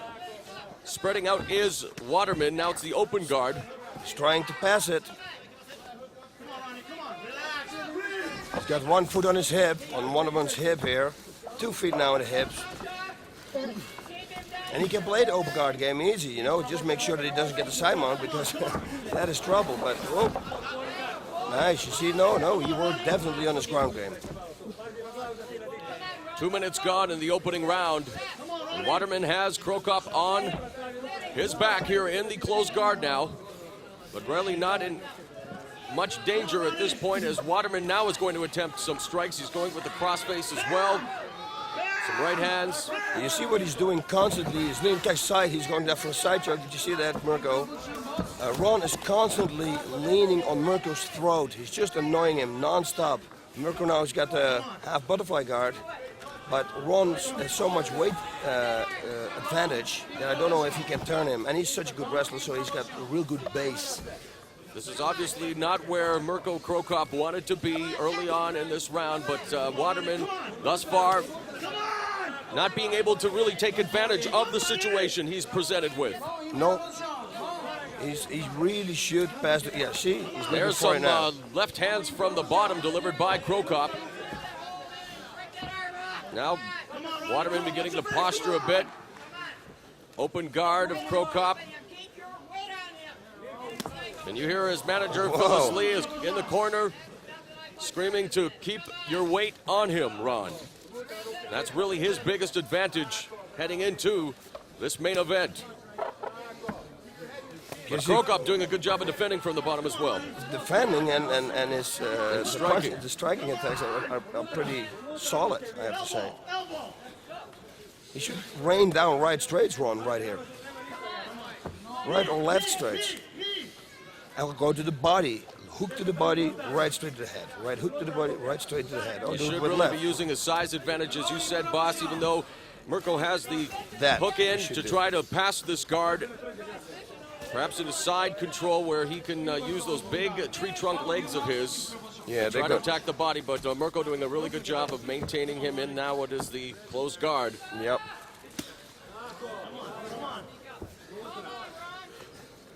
Now he should open his guard and kick him away. Kick him away, boy. Look there. That's why There's a good escape there by Cro Cop. And he's back on his feet. So Waterman unable. There's that trademark left roundhouse, and now he strikes Waterman, brings him down in the turtle position. Soccer kick to the head. Waterman not really defending. Well, there he trips Crocop momentarily, but he's back in the turtle position. Soccer kick to the head, and it's over, just like that. Wow. Yeah, once Crocop got the stand up, you saw that Waterman was tired, fatigue stepped in. You never know what's going to happen when the Croatian sensation Mirko Cro Cop is in the ring at 4 minutes and 37 seconds of the opening round after escaping the ground game of a Ron H2O Waterman. Cro Cop in short order ends this fight. Yeah, the reverse almost. Yeah, definitely. You were asking, do you think he worked on his ground game? And he reversed him. He reversed Ron Waterman. I know he worked on his ground game, but it's just more of a focus taking on a wrestler the stature of Ron H2O Waterman. And for a few minutes there, I guess, surprising him with the takedown. Cro Cop never really in any danger. With the reversal, went to work, utilizing his trademark kicks and ending our main event here in Inferno in electrifying fashion. Wow, he's back. That's the only thing I can say. So now Mirko Cro Cop prepares for Total Elimination 2004. We talked with him, boss. Of course, he has his sights set on a rematch with Antonio Rodrigo Nogueira, the interim Pride Heavyweight Champion, and also a bout with Fedor Emelianenko, who, of course, is the Pride Heavyweight Champion. Yeah, that's going to be so wild. Let's take a look at the replay here. Look, he's pushing underneath his jaw, trying to push him away. But Ron is still going to get the takedown here. Let's see what happens now. Goes in with the high kick. Ooh, it touched him. It touched him. We didn't see that before, but I think it grazed him already. They're going to show it for sure one more time. A last valiant attempt there by Waterman with a single leg takedown, but that was too much. And Cro Cop finishes it with a soccer kick to the head. Here you go, yeah, boss. Here we go. That's the, yeah. Oh, man, once he went down. Yep, no, totally in control. He's back in the house. And this last one, oh my God. So Mirko Cro Cop takes care of Ron H2O Waterman. Now, we talked about what he has his sights set on, Boss Rutan. We also need to talk about the three other fighters which will be going on thanks to their victories here at Inferno. They will be a part of Total Elimination 2004, which will begin on pay-per-view April 25th. Yep. What about Yoshihisa Yamamoto? A surprising freak victory over the returning Mark Kerr, knocking himself out with that double leg takedown. Yeah, I've never seen something like that before. And like I told you, it was two people, body weights, 400-500 pounds together, dropping on your head. Let's see what Mirko is addressing the crowd here following his main event victory over Waterman. I hope you enjoyed this fight because I wanted to fight with Mr. Waterman as the strongest opponent I was offered. And I must admire him. He's one of the strongest fighter I ever fought. He's really strong. And this is going to be my ticket for participating K1 Pride Grand Prix final. Sorry. One of the few people who can get away with a slip-up like that is Mirko Cro Cop, the Croatian sensation. And Mirko very gracious in victory as well there, Boss Rutan, as he commended Ron Waterman for his valiant efforts, saying that Waterman is one of the strongest fighters he has ever faced, giving him a good early test there with the takedown and the ground game, but Cro Cop secures victory in stunning and electrifying fashion, as has been his trademark here in Pride. Yeah, you're absolutely right. Absolutely right. He said, let's hear what he continues to apologize for the. Okay, he said thank you. And thanks to the sold-out audience here at Osaka Castle Hall. Again, don't forget that we have Yoshihisa Yamamoto, who stunned Mark Kerr. What you say that Kerr will be back, I tend to agree, even though, again, he was through so much in his life, personally and otherwise. Mentally, even though it was a freak accident, what happened, mentally it has to take its toll on him. No, it has to, yeah. But you know, if you look back at the replay and you see yourself going like that, you think, okay, you know, like. But maybe you think, it could be a sign. You know what I'm saying? Like, I mean, does Mark Kerr have, is he back to where he wants to be otherwise? When you saw him with his trunks on, were you impressed with how he looked physically?